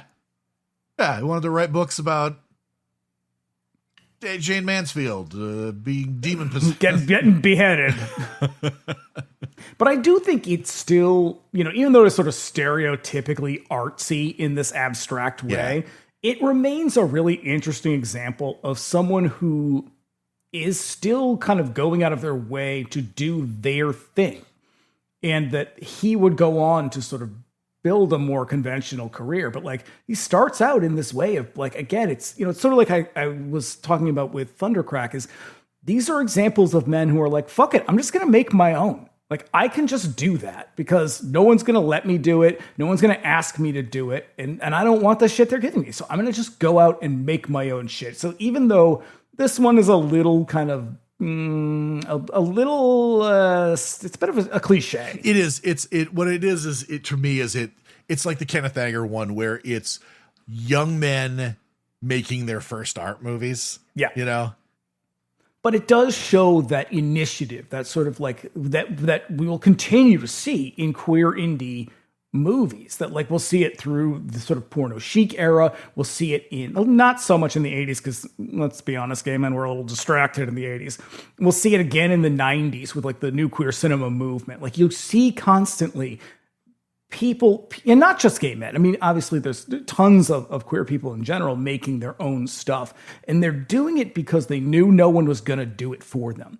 And you see, this is kind of where that starts. This is the early seeds of that being planted, that you can just go out and make your own shit because no one's going to pay that much attention anyway. Like that was kind of how they got away with a lot of this, is who the fuck is going to watch this movie? Yeah. Kenneth Anger went out of his way to show people fireworks, but Curt Harrington didn't. No. Like he just wanted to make movies. I love it. I love that. Yep. So we've got one more to talk about. Yeah. And this one is a whole ass movie. It is. I thought it was shorter. I thought it was an hour. It's fine. And I'll tell you what, I loved this movie. I love this movie as well. I thought it was. I mean, it has got some problems, but I thought it was so charming, and the cast is really cute. It represents like a completely alien college experience. Oh my God, it's so funny to me. But this was a really good one. I really liked watching this one. And this takes us to the other end of the spectrum. So while Kenneth Anger is really giving you like explicit cruising, like sex. This is closer to Making Love. Yeah, he is giving you what David Secter is doing in this movie. He's giving you a romance, a doomed romance, but a romance movie all the same. Yeah. So this one is Winter Kept Us Warm. And the year was Canada. And the year was whoa boy, you do not get much more Canadian than this one. No. I'm busting out accents for this one. The year was 1965, year of our Lord. And our director is a guy named David Secter. In his first feature while still in film school in Canada, Winter Kept Us Warm has a distinctly autobiographical vibe, though Secter never officially commented on that. This was the first Canadian movie to screen at Cannes. And Secter was on the avant-garde of the first heartbeats of the Canadian film industry. His future following Winter Kept Us Warm was so bright. He followed it up with a feature called The Offering, and then things just kind of dried up. Okay, but he does make a porn movie called Blow Dry, and he does it under the name Laser Scepter. Yes! Oh my God! Yup. That's fucking amazing. What a name. Yeah. What a fucking name. Yeah. He moved to the United States for our vastly bigger and more stable TV and film industries, where he also did nothing much more than join a hippie sex cult. He almost directed the Cher feature Chastity. He actually directed a trashy sex comedy called Feelin' Up. And that's it until 2005 when he directed a documentary about the gay games. He's still alive, apparently. Mm-hmm. Yeah, he's like they just showed this. So this got reissued by Canadian International Pictures last year, I think. Yeah. They did some premieres around here, which obviously I didn't go to because I didn't live here then. Really wanted to, though. And he was there for all of them, and they talked a lot about it. There is a book about this movie that I got. It's pretty interesting. There was a lot more information about this movie available than I was expecting. Well, so since the thing about this is that it comes out in 1965. It gets pretty well reviewed and pretty well received. Yeah. And then it just drops off the map completely. And I have a bit of a theory about this. So interestingly, I think arguably the most famous person to come out of this movie is the composer, Paul Hauser. Yeah. Who was just another one of their classmates at the time. But he goes on to do a bunch of big But there shit. were also like a lot of people who were sort of adjacent to this movie who were at the University of Toronto at the same time. Lorne Michaels was supposed to be in this. Almost in this. David Cronenberg was... David Cronenberg really likes this movie. I think he was a couple years behind Secter. Okay, because he said that he knew... But he knew people. David Cronenberg's misunderstanding of this one is really fucking funny. Yeah. But in spite of his career evaporations, Secter's influence, and this movie in particular on the Canadian film industry, was significant. It was a feature made by a film student surrounded by other film students who for the first time in their lives realized that they maybe didn't need to move from Toronto to Hollywood. Lorne Michaels, David Cronenberg credits it with introducing the entire possibility of making movies in Toronto to him, as he was in the same film classes as some of Secter's contemporaries, though he'd completely understand what the movie was about. And I quote, "It was a drama about students coping with life at the University of Toronto." I mean, in a matter of speaking, sure. In a way. Particular aspects of that, but yeah. Also, sure. what I love about this one is I immediately recognized locations around the school from locations in Black Christmas. Yeah. Yep. They are up in York is where they are. That's fucking awesome. Which is kind of up north. Yeah. I think what happens with this movie is it comes out, all that stuff, and then it sort of drops off and it dies away. And when the idea of queer film, because let's all remember, the idea of queer studies is relatively new. 90s, basically. Late 80s, 90s. The idea of queer film really doesn't come around until the 90s. And just as old films are being discovered, I think this one passes under the radar for a couple of reasons. One, the quality of it is not very good. But also because the content is not very explicit. It's not very radical in its politics. Like, it is much more nuanced than something like Fireworks. And I think it also reminds us of the sort of sadness that comes with these revelations. It has such a sad ending. It does. And, it's a lot of classic gay things have this kind of ending. The City and the Pillar is a bad example of one of them, but like that's a Gore Vidal book it has an ending that is similar to this, but violent in a terrible way. And I think that people wanted in the 90s, this is just me spouting off, theorizing. I think what people discovering queer film and rediscovering early film was that they wanted fireworks. They wanted John Waters. They wanted radical political statements. They didn't want sappy, sad romance. It's the same reason why something like Making Love completely disappears. There's nothing radical. It's just real life. I mean, even the metrics. Real life is a little sad. Even the metrics on our episode about Making Love reinforce that, you know? Yeah. It's a fairly unlistened to episode, which is too bad because I thought that was a very, very good conversation. Yeah, they want peaches. They don't want, sort of like these thoughtful ruminations on sort of sad first love. And that's what this movie is. It's also very sweet. It's cute. Yeah. It's got a really remarkable story. Like, Secter's not a filmmaker when he makes this movie. He just decides to make a movie. Yep. And he goes out, he gets $8,000. Everybody in the movie is just like are volunteers. Yep. And so they never have a complete script for this. They have a couple different drafts and outlines that circulate, but there's no real script. They do submit a request to shoot on the campus. When they read, the school reads the outline, they say, absolutely not. This is a homosexual movie, so no. And I think that rejection influences him in a very, very bad way, because what he goes on to do is most of these people are not gay. Almost all of them are straight. And he doesn't want them to back out of the project. So he doesn't really tell them what this movie is about. And that leaves us, the movie is worse for it, because initially in the original script, we'll obviously go on to talk about this in a little bit, but like these two characters, they have a mutual romance that is sort of building throughout the thing. Their feelings for each other are mutual. You don't really get that in the movie. And I think part of that is because he never explicitly directed them to be like, no, you are falling in love with him. I think one of them gets that, and one of the actors understands what's happening. I think the other one doesn't. Because the for a long time, the Peter character, who is this sort of softer, more introspective, he's into poetry and shit. You think he's going to be the queer, right?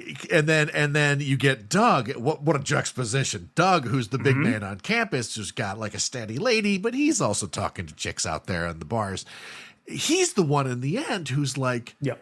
But like, I fucking love you, dude. And the other guy's like, nah, sorry, man, I got a girl. Yeah, I think they moved too quickly through a lot of this, but also I think the movie really suffers as a result of that. I don't want to call it dishonesty, but he is being cagey, I think, with the cast and the crew, because unlike people like Curt Harrington and Kenneth Anger, who were working with very artsy communities, David Secter's not. He is working at the University of Toronto, which is mostly straight people, and at a time when, homosexuality is still a crime. And there is, in Toronto, there is a pretty healthy-ish gay scene. There's a bunch of bars. Everyone's closeted, though. And I read this great quote from Chris Dupuis, who wrote the book on this movie. And he's talking about the bars. He's talking about the queer community. And he said, being queer was like a reverse coat check. Heading back to your closeted life at the end of the night, you peeled off your identity and left it at the door. Damn. And I was like, that's a very good way of describing this. And so that's the context in which he's working. So I fully understand why he doesn't want to be open about what he's trying to do, because he doesn't want them to back out. He doesn't want to lose the money. He wants to be able to show this to people. And so he has to be very careful. Unfortunately, he's very clumsy about that. And what we end up with is a kind of a clunky movie where the core premise doesn't really come through very strongly. And when that's the anchor of your movie, you're kind of left at the end being like, okay, so what? What the fuck is this about then? Yeah. And there's not there. I mean, well, but obviously, he is it's also about coping with life at the University of Toronto. Clearly, and having sex with cars. And And Rosanna There Arquette's is- leg. Yeah, yuck.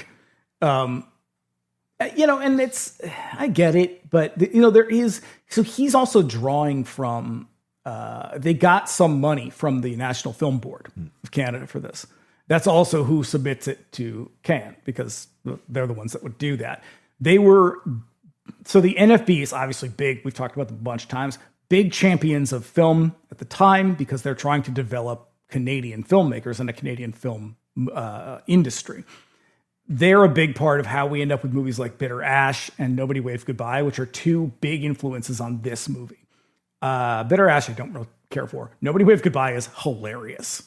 It's very interesting in its way. It's charming and naive. It's about like a guy who goes wrong. A good kid who loses his way, and Mr. Big Stupid. It is very much like I accuse my parents. That's awesome. But I accuse my Canadian parents. I accuse my mom and dad. They do end up making this movie, and I think it is still very clear what it's about. I think you kind of have to be, I don't know, a little bit of a dummy to not get it. Yeah. But at the same time, they're all, with regard to the people being straight, like, this is a movie being made by straight people in a mostly straight environment. They don't really have the context. There aren't gay films. There's we just talked about what existed by 1965. And none of them would have had any familiarity with gay culture. They probably wouldn't have clocked this story as gay unless you know what you're looking for. Unless you can, now we would. Now you'd see it and be like, oh, well, obviously he's in love with this guy. But in 1965, I don't think you'd be like, oh, they're just really good friends. They're roommates. That's how Liberace was straight for so long, Yeah. It's how Paul Lynde, he's just going to get married eventually. Just like the Hollywood's most eligible bachelor. That's right. There was supposed to be a sequel to this. Really? Mm-hmm. Huh. He was planning to make a sequel called Memory and Desire, and he just never got off the ground. Oh, shit. Would you like to tell the people all about it? About the movie? Well, I'd like to tell you some reviews first, because I actually do have reviews for this. I was not expecting this. Yeah, I have a couple. Here we go. Variety. Winter Kept Us Warm is an appealing handling of a heavily implied but not activated homosexual theme. Not activated. Like charcoal. Between a big man on campus and a bookish, shy, small-town student. With its stilted dialogue and jumpy sound quality, Winter Kept Us Warm would be better shown at film societies and at universities, but it is a better-than-average campus film. Now, that's kind of a middling review. Yeah, it's a review. That's like, it's a movie. Yeah, maybe you want to see it. It's a movie. It's out of school. How about that? This one, though. Kevin Thomas. Oh, shit. Los Angeles all right. Times. All right, give it to me, Kevin. At a time when psychedelic effects and cinema verite are fashionable with young filmmakers, it is reassuring to find one who is not only willing to tackle the hardest challenge of all, but also to succeed so well with it. Secter develops his story with skill and sensitivity, yet for all its realism, Winter Kept Us Warm has an underlying quality of fantasy. But this false note does not detract from the intensity of Secter's anguished vision or from the virtually perfect performance of both actors. That's my boy. There it is. All right. Oh, I do have one more. Oh. The consistent downer. The IMDb. Well, let's see what they didn't like. The movie is being flagged under headings like gay interest and shower scene. Where the fuck are you looking, man? And it's noted that it was screened at Cannes. For all these reasons, it may have a modest degree of sociological, political, cultural interest, but be in no doubt, this is an amateur effort. I found the script painfully naive when I viewed the film 40 years ago, and it must be a profound embarrassment today. Not worth your time unless you're into the history of Canadian cinema. First of all, fuck you, I am in the Canadian cinema. Second of all, fuck you in general, man. 40 years ago. You don't remember this. Fuck you. You don't remember shit. Yeah. No. Loser.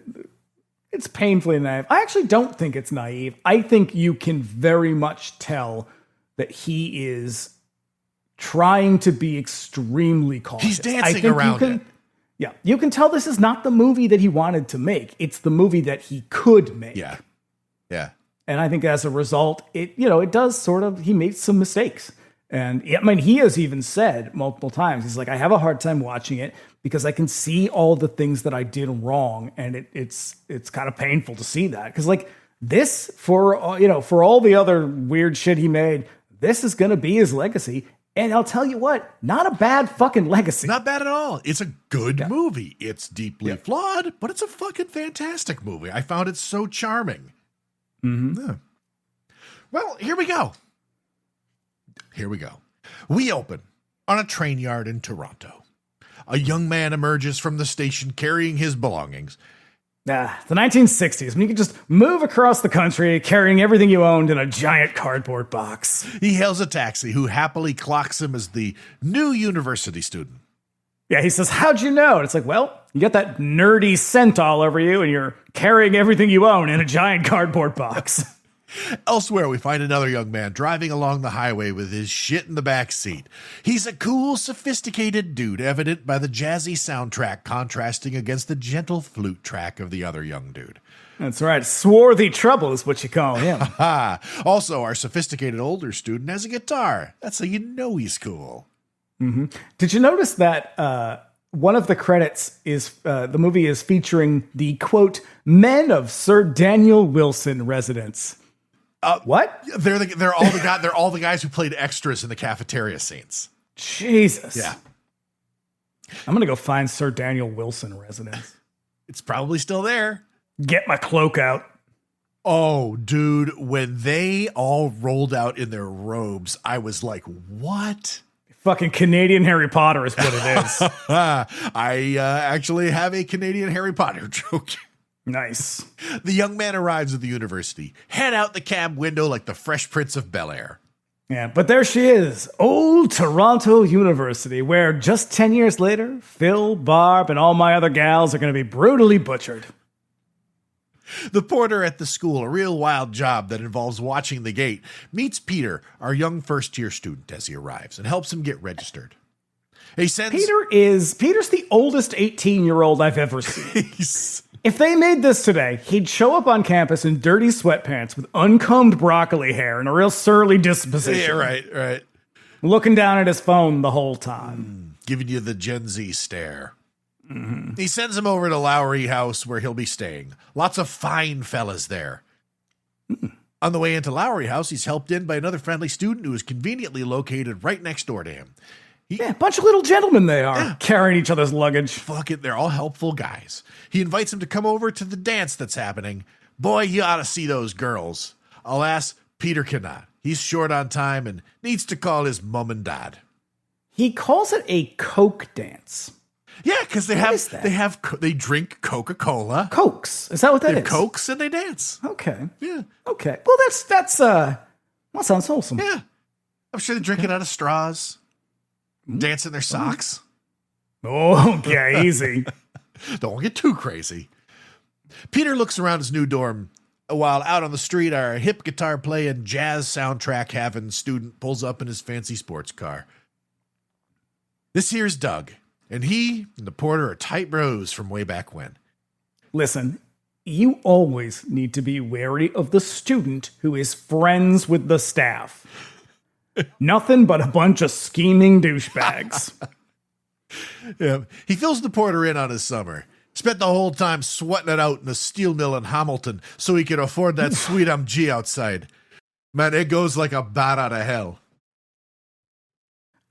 You know what doesn't hold up is the fucking montage that follows all of this. Oh, shit. Where it's just like a bunch of students all looking like little adults in their shirts and ties. Life on the campus of Toronto University. You can play hockey. You can go out and protest the Vietnam War. You can do all this wonderful stuff.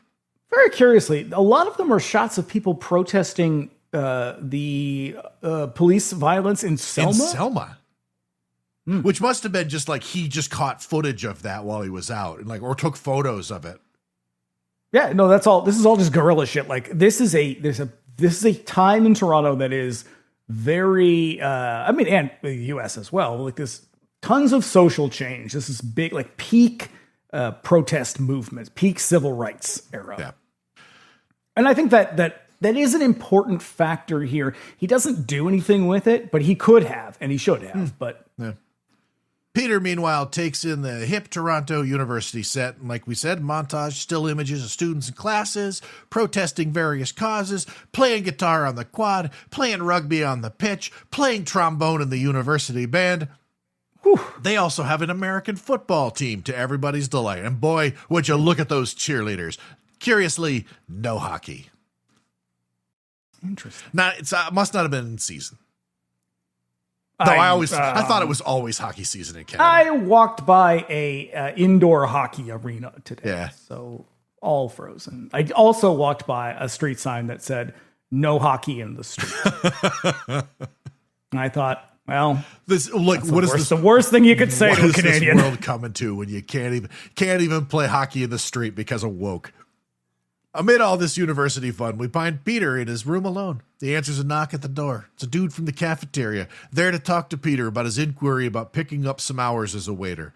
It's not... And holy shit, is this guy creepy. Oh, man. It's not flashy work, but it'll keep you in book money. Also, this guy has what I would describe as the hardest Canadian accent I've ever heard. Mm-hmm. Pure Ontario. Elsewhere, Doug and his bros make they decide that it's time for a little fried chicken action. They head over to the cafeteria in their learning gowns. Yeah, you got to put on them cloaks. The doors open. You can't do your magic spells unless you're wearing your wizard cloak. The doors open and dudes in gowns, like all of them, just pour into the room. There's a weird formality about it. They all stand by their chairs until... Again, that if there's anything about this movie that is going to feel so foreign to people, it's this. It's this academic life. Yeah. Yeah. Because it's real. Like, this is a kind of the last gasp of a dying world that really was falling apart and was doing its damnedest to resist it, but to no avail. Yeah, yeah. Yeah, like not even our parents had this experience, you know. They all stand by their chairs until they're given the okay to sit down. It has a weird Hogwarts vibe about it. Yeah. It's because of the clothes. Yeah. As Peter serves the food, Doug... And the chicanery to come. and the giant rubber thumb. Yes. As Peter serves the food, Doug and the other students talk some shit about their waiter. Doug throws on a crazy British society accent, just lays the hard time down on Peter, who is just trying to get some fucking plates on the table. Like, look, man, don't fuck with me, all right? Yeah, Doug is insufferable, and Peter responds appropriately with, like, confusion and incredulity. He's got this kind of, like, the fuck are you talking about? I gotta serve food, man. You want to eat this food or not? Because, like, if you keep fucking with me, I'm not putting it down on the table. So Doug continues the bullshit, drawing Peter's attention to a large rubber thumb stuck into the mashed potatoes. And when you say large, you mean gigantic. It is humongous. It is the size of a bottle of soda. Playing like he can't believe this fucking travesty. Poor Peter takes it away like, what the fuck, guy? No loonies are worth this humiliation. Yeah. And Peter looks like a young Burgess Meredith at times. He does. He really does. Secter gets really lucky with him because Peter, the guy who plays him, is adorable. Like, he went to a record store and hung out next to the Simon and Garfunkel section and asked the first guy he saw, hey, do you want to be in a movie? Yeah, like, he's very cute, but he's very, like, harmless. And that is, I think, a big, important part of this character because Doug is like immediately endeared to him after this. Like, because he's so gentle and inoffensive, anybody would feel bad about doing something kind of mean or jerkish to him. Yeah. Which is kind of how their relationship sort of starts. Yeah, like he like everybody that auditioned for the part, he asked him, and he was like, "Who are your favorite bands?" And the first guy who told him Judy Collins and the Kingston Trio, he was like, "Oh, nice. You're in. You're fucking in." Judy Collins. Later on, Doug and his boys joke it up about hazing Peter, but Doug decides the poor kid has had enough and has his boys check his gown. And you know what? Honestly, college seems like it used to be an exhausting pain in the ass. So much formality. You got gowns. You got to wait to sit down to eat. You got giant thumbs in the food. This is a whole world of unfamiliar education to me. He heads off to the library to, stretch out, he says. I thought he was going to go jacking. You can just do that in your room, man. You shouldn't be doing that in the library. Hey, listen, you go to that library. It looks like a pretty private place. Ain't nobody there except Peter. Mm-hmm. When Peter's done getting kicked around by the upperclassmen, he also heads up to the library for a look around. Doug snaps a book shut. Peter gives him a look like, shit, not this guy. Peter tries to get away with a small collection of T.S. Eliot relevant to one of his English classes. And it turns out Doug knows some of his work, and he struggled with The Wasteland, which is understandable. That fucking poem is impenetrable. So this is, I think, where the film starts to go a little wrong. Okay. Problem with Peter. I think the guy who plays Peter is a good actor. He just doesn't understand the assignment. Yeah. Because Secter's never really going to be very clear about the assignment, he's kind of doing his best. The problem is he is supposed to be forming a relationship with Peter as much as vice versa. Yep. And we never really get, I think the guy who plays Peter does understand what's going on and really sort of sells it. The guy who plays Doug understands. He absolutely the guy does. Who plays Peter, he's the one, which is why it took me by surprise, is that it was this, because it's really, and I think that, this is supposed to be a story about the journey of two men that where their paths sort of converge. But only one of them is really sort of transforming. Yeah, because Peter will be, I will say, most of the time, kind of indifferent. Towards Doug. And he's supposed to be also falling in love with him. And the reason why I think it's sad is that I think if they had been able to pull that off, the impact of the ending would have been fucking devastating. This would have been a much more moving story, and it's sort of not, because you want to see, there are moments where they are sort of I don't know. Playful. I still found like the sort of the dramatic turns that happened toward the end. I still found fairly effective. It's there, it works, but if you want to have that buildup of them sort of having the kind of playful, romantic, flirtatious moments. That's what they're supposed to be doing throughout much of this.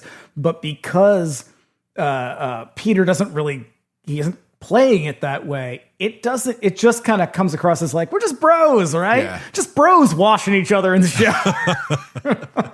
Hey, whom amongst us? Many such cases. Whomst amongst us has never. So Doug formally introduces himself to the timid young Peter. He's actually a pretty friendly guy who assures him that these overwhelming first days ain't shit and he'll be up to speed in no time. Doug also sincerely apologizes for being a jerk in the cafe. Out on the town, we find a few of Toronto's finest good time girls who clock Doug and his posse as they noisily enter and take their pick of the townie girls. Yeah, they walk in and he goes, "Okay, guys, choose your chicks." Doug instructs his boys to watch a master at work and immediately inserts himself into the ladies' conversation. But these fine Torontonian girls are no slouches and have a parry for all of his sly wit. And they're basically just like, "Get the fuck out of here." Yeah. So, he introduces himself because he overhears them talking about a guy they know, and he's like, "Oh, yeah, I'm a friend of that guy." And they're like, "Sucks to be you, pal." But it's pretty good. By contrast, we find Peter knocking on the door of the RA or whatever this guy is, in need of his key since he got locked out of his room. They have some tea quietly while Doug and the boys hang out with one lone lady who treats the boys to some burlesque tomfoolery. It's all wolf calls and auga until Doug shows up revealing to her. It really is. Bev, have a little self-respect, okay? Bev's having fun. They're the ones on the floor making it weird. But also, did they just have a music of swanky stripping songs kicking around? It's literally or what? da, da, da, da, da, da, da. Yeah. So, Doug slips in, slaps her on the ass, which puts a stop to all the sexy shenanigans, and the two of them go to get lunch in the cafeteria. Bev yammers on and on about her new dress, going dancing, how she should wear her hair, when in walks this cool chick with a cigarette and a turtleneck that catches Doug's eye. You'd think that the all ladies are just throwing themselves at Doug, but she passes them up, and he reassures Bev that, hey, you got it going on, baby. Don't you worry. And then she splits. Also, I like the Bev character a lot, too. She's very cute. You know what? I gotta look this up. Let's see what year Leather Boys came out. Yeah. Leather Boys came out in 1964. I would imagine he saw that movie. Yeah. It's a very, very similar premise, but it's a little the story takes place among like a working class gang of like motorcycle, like they're like a bike gang essentially. And it's like two men kind of fall in love. The relationship part is much more effective in that movie, but there is a character. There's sort of a Bev-ish character. She's a terrible shrew in The Leather Boys, but there's a very similar character. Like she's sort of the one stuck in the middle of them. Gotcha. And then eventually she sort of realizes like, oh, I see what this is. Here, I think Bev is sort of supposed to be that character. And we do get a little bit of that towards the end, but she sort of is kind of oblivious too. Yeah, right. So Peter and Doug run into one another again in the mailroom. He's picking up a package from home. Blankets and some of that Finnish pastry. Jesus, there's so much pastry talk in this movie. It's just endless. So pastry his mom puts in every package. This guy is just drowning in Finnish pastry. Doug invites himself up to try some, but Peter's got to go get some lunch now. Hey, maybe later, eh? Well, Peter gives off this kind of like, I've known guys like you my whole life vibe, which would make sense because when they first interact, he's kind of a dick. But Doug is now sort of like giving us that like first really noticing him and trying to ingratiate himself. Yeah. It's all working very well. It just doesn't stay that way. It's so frustrating. Yeah. So once Peter slips out, and this is one of the first times that you really see it. Doug watches him walk. He also bites his thumb as Peter's walking away, and he asks him about him. Later on, he goes up for some of that pastry to find Peter living the solo life in his dorm, and they share some of that pastry, exchanging pleasantries, getting to know one another. Hey, Doug, do you like folk music? Check this shit out. Yeah, crank up that old Victrola. Peter hands over an LP of some Finnish folk music he picked up at the record store. He hasn't listened because he needs to get himself a record player. But what luck? Yeah.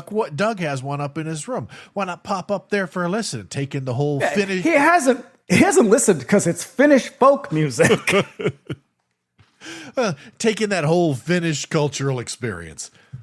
So when they get there, Doug finds a note on his door. Why? It could be a note from a secret admirer, but no. His parents have tickets for him and Bev to join them for a Harry Belafonte concert. Uh-oh. Oh, boy. Nothing gets the blood up like Harry Belafonte. Oh, man, what a bummer. Bev has Hey, Mr. Tallyman.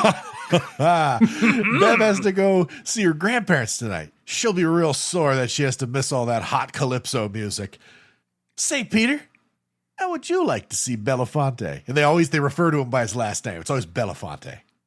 Well, it's so exotic. It was. So they go to see Harry Belafonte. They meet Doug's parents, etc. When the show is over, they hit the town. Man, would you look at Toronto? It's like New York, only more Canadian. It is like New York, only more Canadian. That's why when you go up, when you want to shoot, you want to shoot either New York or Boston, but you don't want to have to fucking deal with all the goddamn laws and fucking taxes. People who live in Boston. You go to Toronto. Me too. What I love here is, so this is one of those moments that does work because neither of them really seem to realize that they're on a date. Yeah. And I think because we're just sort of getting it in montage, we're able to pick up on the vibe. This sort of, again, that idea of like being flirtatious, being playful, having fun. They do. Being vaguely romantic. They do literally the same thing in Making Love, where they have that montage scene where they go to an arcade. Yep. They play, they spend the day together, you know? And they're doing things, they're like, it's not, I don't know how to explain this. Like, it's stuff that you would not look at them and sort of be like, oh, these two are together. It's not like they're at a dance, you know, No. or they're at like they are just sort of dudes hanging out, having fun, getting close to each other. Yeah. Yeah. They spend a little time at an arcade. They hit up a fancy bar with the dancing burlesque ladies and a band belting out the latest hits of the British invasion. And they top it off with a trip to a sauna, which is a big deal in Finland. And Peter... And it is a proper, like, Turkish bath. This is not like dudes fucking in the other room. I mean, that probably would, but this is like, you are covered with leaves.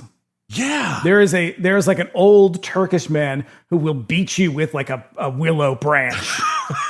That's part of the process here.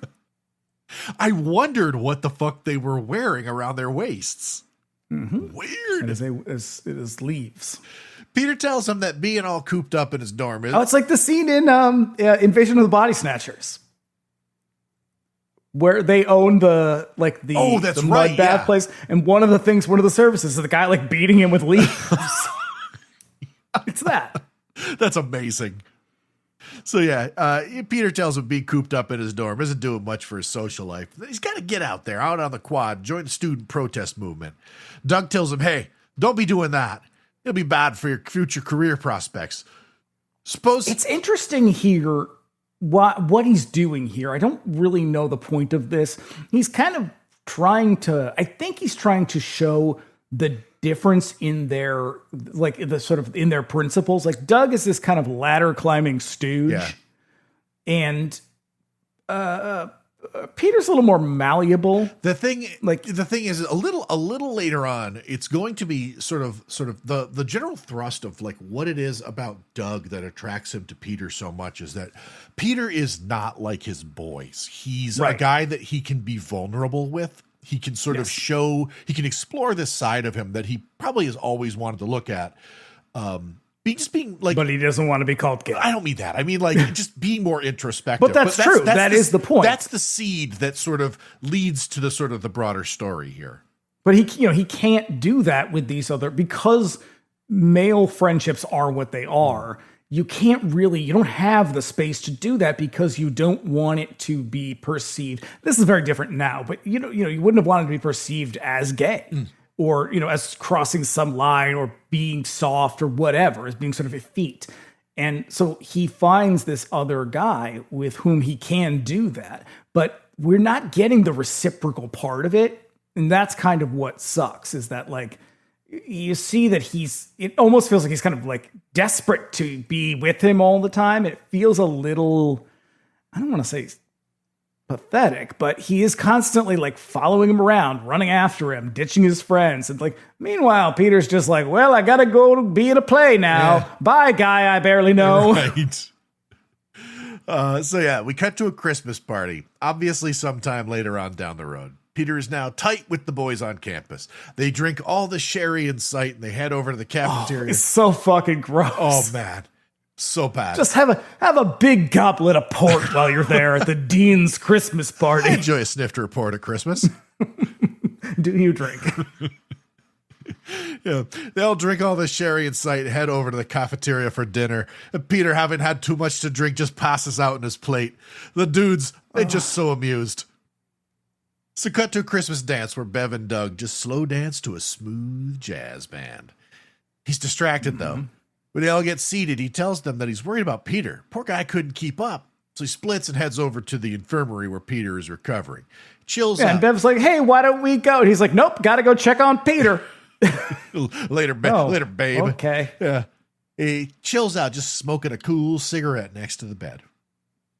Now, alone, Peter tells him that it must be great being big man on campus. He's just so confident. But Doug lets it all hang out, tells him that's mostly an act. If he disappeared tomorrow, someone might notice a couple of weeks down the road. And Peter quotes some Shakespeare. Doug is like, now that's what I'm talking about. You have your own confidence, dog. Say, pal, you ever wish you could see yourself through someone else's eyes? Say, pal, You ever wonder what it's like to kiss another man? I did like that line quite a bit. It was very affecting because it reveals a lot about Doug, because he just wants to know what people really think of him. Right, because he is like, again, he's, again, unsophisticated filmmaking, but he is trying to show us who these people are. Yeah. But he's hampered by a lot of things. And so Doug is this kind of like, I'm going to graduate. I got to go work for my father's company as a fucking, I don't know, Canadian day trader, that kind of thing. But we never really, it doesn't match what we're seeing. Like he's not pulling these things off very well because he's rushing through. Yeah. True. Doug and Peter start spending more time together. They run outside in the snow, run around, slipping and sliding, having a great fun until it's time to part. This is the best part of the movie. You think? I think. I like it. It's cute. And it makes it very obvious what's happening here.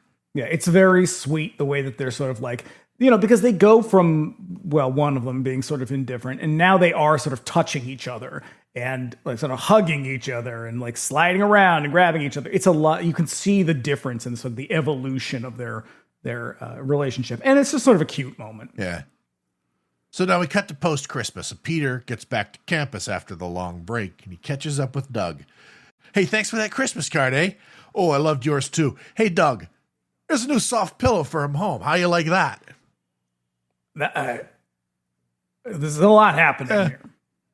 We also see, I don't know if you noticed this. You probably didn't. I noticed this because I find them very disturbing. Black squirrels.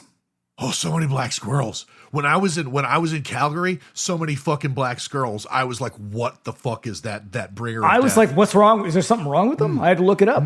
No. That's just their squirrels. Listen, hey. Don't put this on the record. I prefer my squirrels gray. All right, Please, and thank you. So Doug then catches up with his boys, plays some guitar, listening to one of the guys who had a real time doing yoga, something about a goat that was out of control in his house. And apparently he really did break his leg, and they sort of had to figure out how to accommodate that. So they just worked it into the script. Okay, that's funny. I mean, he's probably playing hockey or something. Oh, yeah. What else? Yeah, it's Canadian. And it's winter. So Peter pops in to inform him that he got the lead in the student play production. He got the male lead. And they're all like, well, la-dee-da, Laurence Olivier. So we cut to rehearsal where Peter is just killing it. He's getting ready to leave when rehearsal is over, when a scene partner comes out to compliment him. So he's so natural. It's a little flirty, but here comes Doug, who looks this lady over like, listen, bitch, I see what who the fuck are you? I see what you're trying to do here. This is my guy.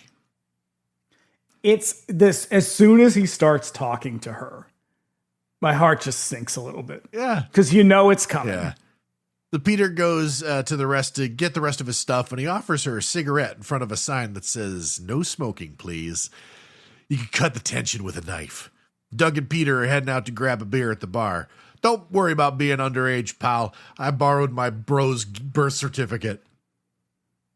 Also, this scene at the bar is like weirdly out of focus.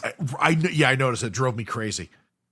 At the bar, Doug is like, hey, that girl you were talking to is one fine piece of ace, don't you think?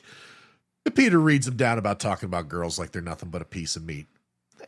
So what he's doing here is really interesting. And this is where you get the probably autobiographical stuff, is that what Doug is doing is he's sort of feeling out how Peter thinks or feels about Sandra, but maybe girls more broadly. Yeah. And he says, you've been in love, haven't you? He says, I kind of feel like I mean more to Bev than she means to me, eh? Peter suggests... Yeah, this is where he's just like, ladies, I don't know. Yeah. They're kind of yucky, right? Hang tight. Here's my note. Peter suggests that she might not be the girl for him. The way Doug keeps looking at Peter, Bev might not be the problem. Might be girls more broadly. Yeah. Yeah, because he's just like, I dated a little bit. Yeah, a bunch of different ladies. Honestly, felt zero for any of them. Could have killed each one of them, wrapped them in plastic, dumped them in the river. Oh. The topic turns to Winter Carnival. You're gonna love it, Pete. We got this game that sounds fucking insane. So we cut to Winter Carnival, where things couldn't possibly be any more Canadian. There's a hijinks. Hijinks. There is a log sawing race. Yeah. Some sort of a bed frame on ice. Yep. There's rugby. It's a real groovy time. The boys just love it. Peter enjoys himself. Doug just brings out the social animal in Peter. Peter provides an introspective on-ramp for Doug, offering an opportunity to be vulnerable without the judgment of his posse. And then the boys hit the lockers after the good times, spend a great deal of time playing grab ass. Look, I have never spent any time in a locker room. Oh, shit. Listen, when I have had sex with men, though, and based on this movie, there's a lot of similarities. There was this gym that when I was working at this one agency in Portsmouth, we would all go to the gym. It was part of the sort of the job package that you got. That sounds terrible. And we'd all do a thing, we'd all work out, and when we were done, everybody would hit the fucking lockers and would hit the showers. And it was the most awkward shit that I fucking hated. But I didn't want to be the stinky guy going back to the gym. Yeah, it's a little bit sort of reminiscent of the shower scene in My Bloody Valentine, where they're all just being goofy. Yeah, they're just being silly. Just hijinks, except for two of them. Yeah. Who literally are dropping the soap. They are washing. I think you can guess which two. Yeah. They are washing each other. Yeah. Yeah. So yeah, they're playing grab ass. Then it's time to hit the showers where there's more grab ass. Doug and Peter scrub each other's backs.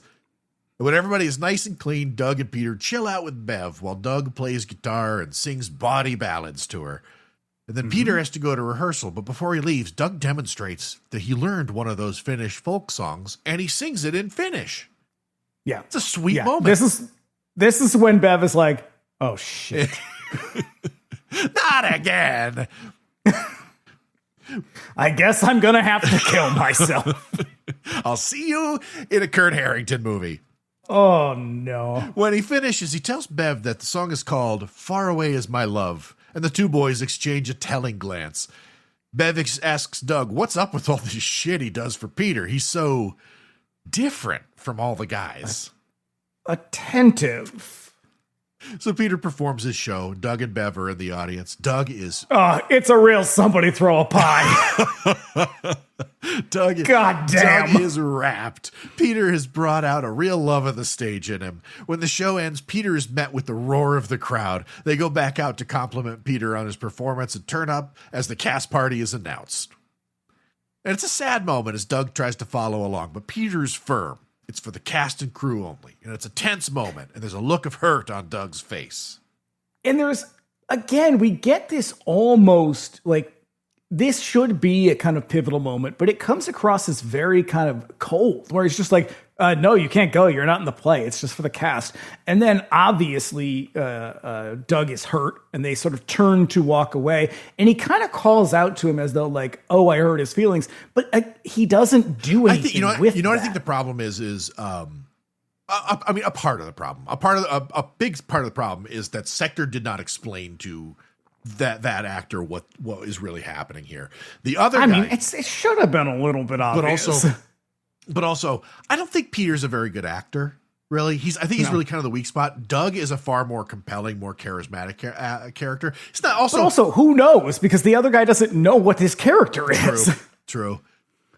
So now Doug and Bev... But yeah, it's a tough moment, though, because it's the first time that he's outright rejecting him, and he's rejecting him... I mean, he's not rejecting him. He's just being firm, you know? Right, but it does, to Doug, read as though he's rejecting him for another person, and not just another person, for a woman. Yeah. And then we get to the cast party, and it's like, oh, they would have fucking hated it here.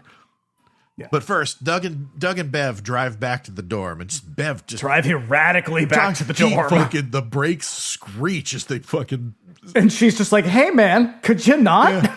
Bev talks some shit. She just can't believe Peter turned them away. But Doug is quick to defend his bro. He is totally understanding and turns her around on the whole idea. Doug is so... It's a little sad, though, because she's trying to be supportive. Like, she's trying to be like, can you believe that bitch? I know. Like, you know, like you do with somebody. And he's just like, how dare you? I know. Shut your whore mouth. Yep. And then he lays the smooches on as they sit at a red light. Boy, he just gets Bev. The cast party, meanwhile, is hopping. It's a real bohemian set. People talk about dudes with boyfriends. There's even a black guy there. It's the only one in the movie. And Peter sidles up to his coat. Hell, he's the only one at University of Toronto, as far as I can tell. Oh, so white. It's so white. Peter sidles. Not anymore. No, it's fair. I would imagine it's quite diverse. It is very diverse. Peter sidles up to his co-star as she talks about how rap parties kind of bum her out because everybody goes their separate ways. But Peter assures her that they'll hang out. Why, let's have lunch Monday. It's a date. Fucking bitch. She's gonna fucking ruin everything. This frumpy asshole.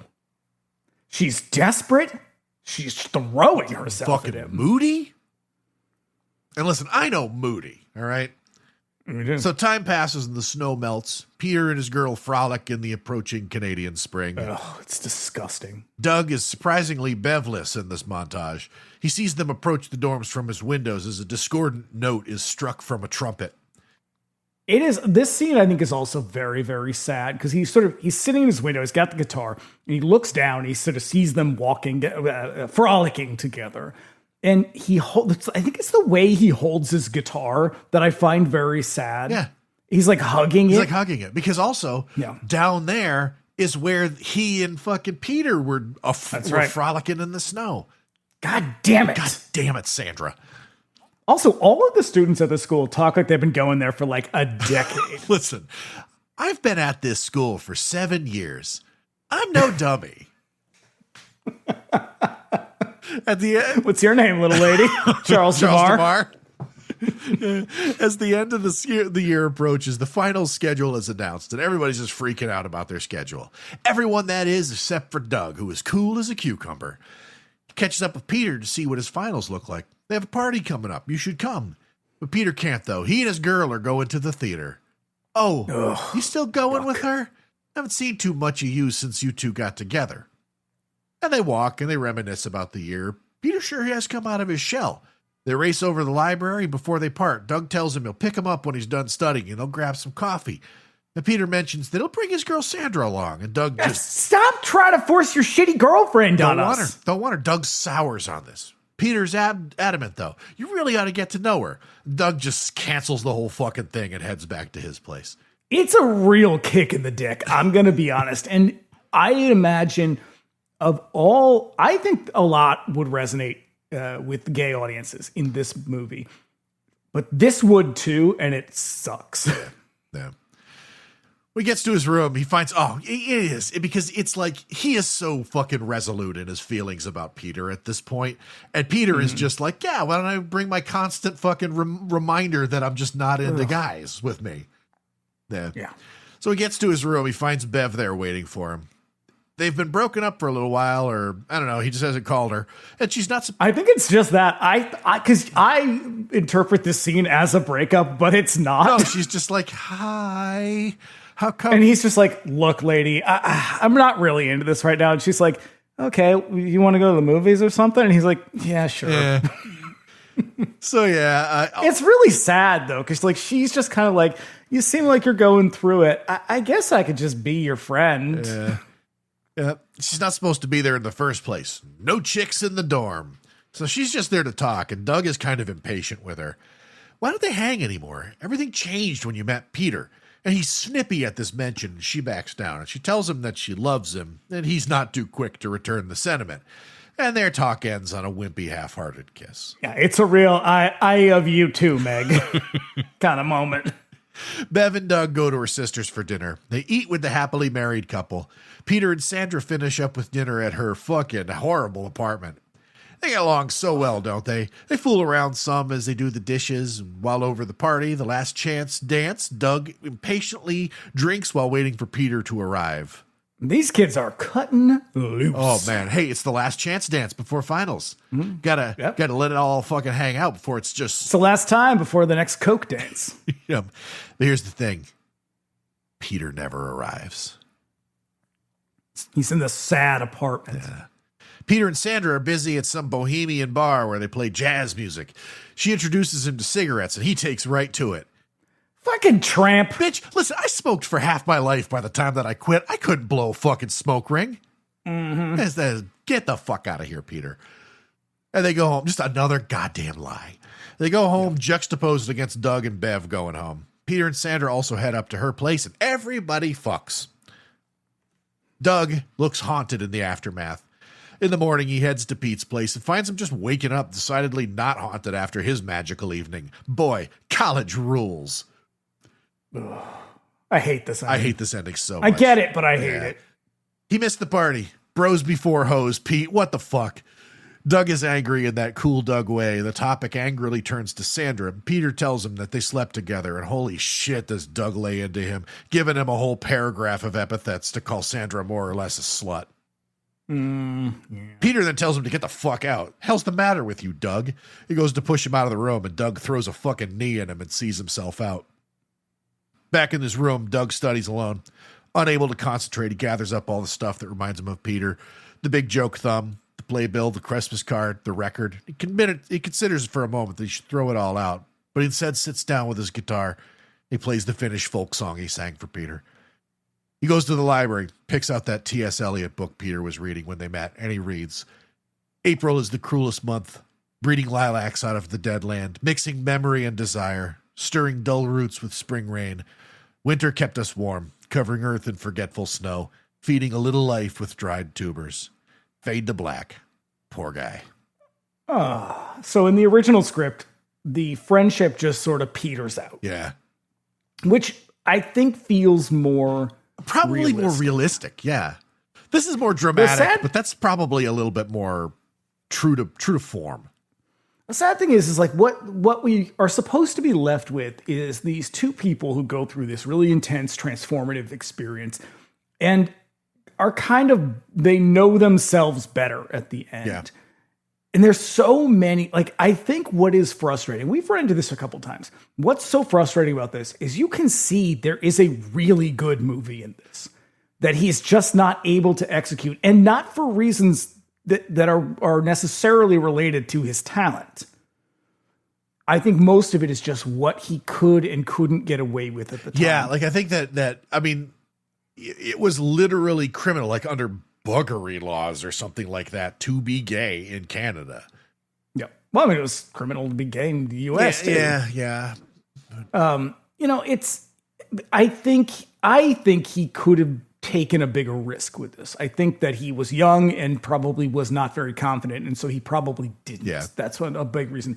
I think he probably could have. I mean, you know, when you look at something like The Leather Boys, which is made like it's a Sidney Fury directed it. It's like it was a pretty big, not big budget, but it was a big-ish movie. Yeah. And it's a British movie as well. So it's, you know, they were a little more liberal with that stuff. I think he could have gotten away with some of it. The movie feels rushed and he blows through some of this stuff. But the biggest problem is the fact that you didn't tell your actors what they're doing. Mm-hmm. And I think you should have, like, even if it meant people would back out, then get other people. Yeah. Yeah. Like it could, you know, but again, you know, he's not a professional filmmaker. He's looking at a first time thing. He was a fourth year student when he made this.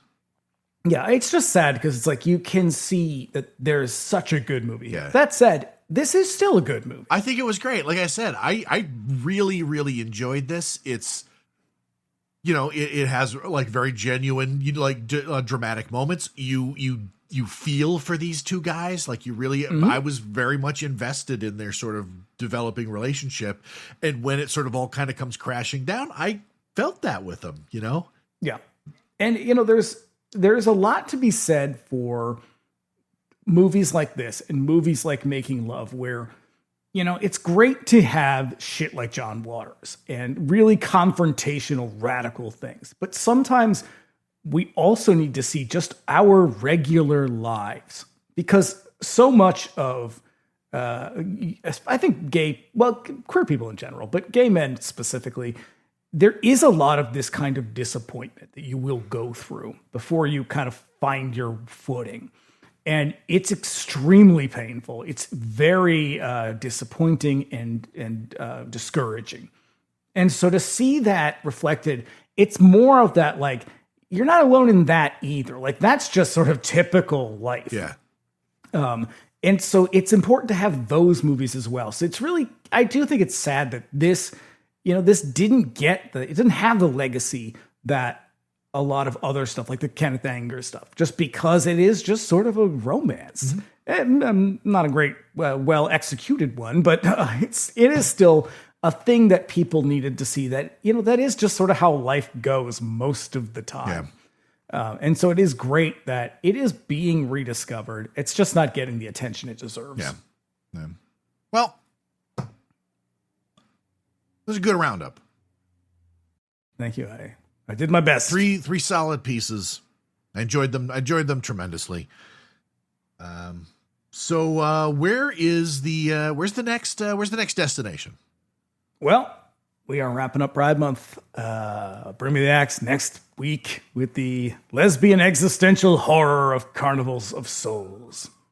Is there a creepy ghost zombie following that woman? Yes. But what's even worse, there's a real shitty dude following her too. He's alive. So much organ music. Yeah. Yep. And then in 2 weeks, oh boy, 99-cent rental's going to be back. We're coming in hot with the 80s biggest, schmaltziest, steamiest, sexiest romance, Dirty Dancing. Oh, this has been a long time coming. I've threatened this one for a bunch of times. Probably since the first year we were doing this podcast. Yeah. Well, here it is, folks. It's a very important movie to me. A big movie for Vestron Video. That's right. But yeah. So yeah, we'll be back. I believe we got to confirm it. We got a fun guest for that one. I certainly hope so. So we'll be back next week with Carnival of Souls. We wrap up our Pride series, and then we'll see you too. Putting Baby in a Corner with Dirty Dancing.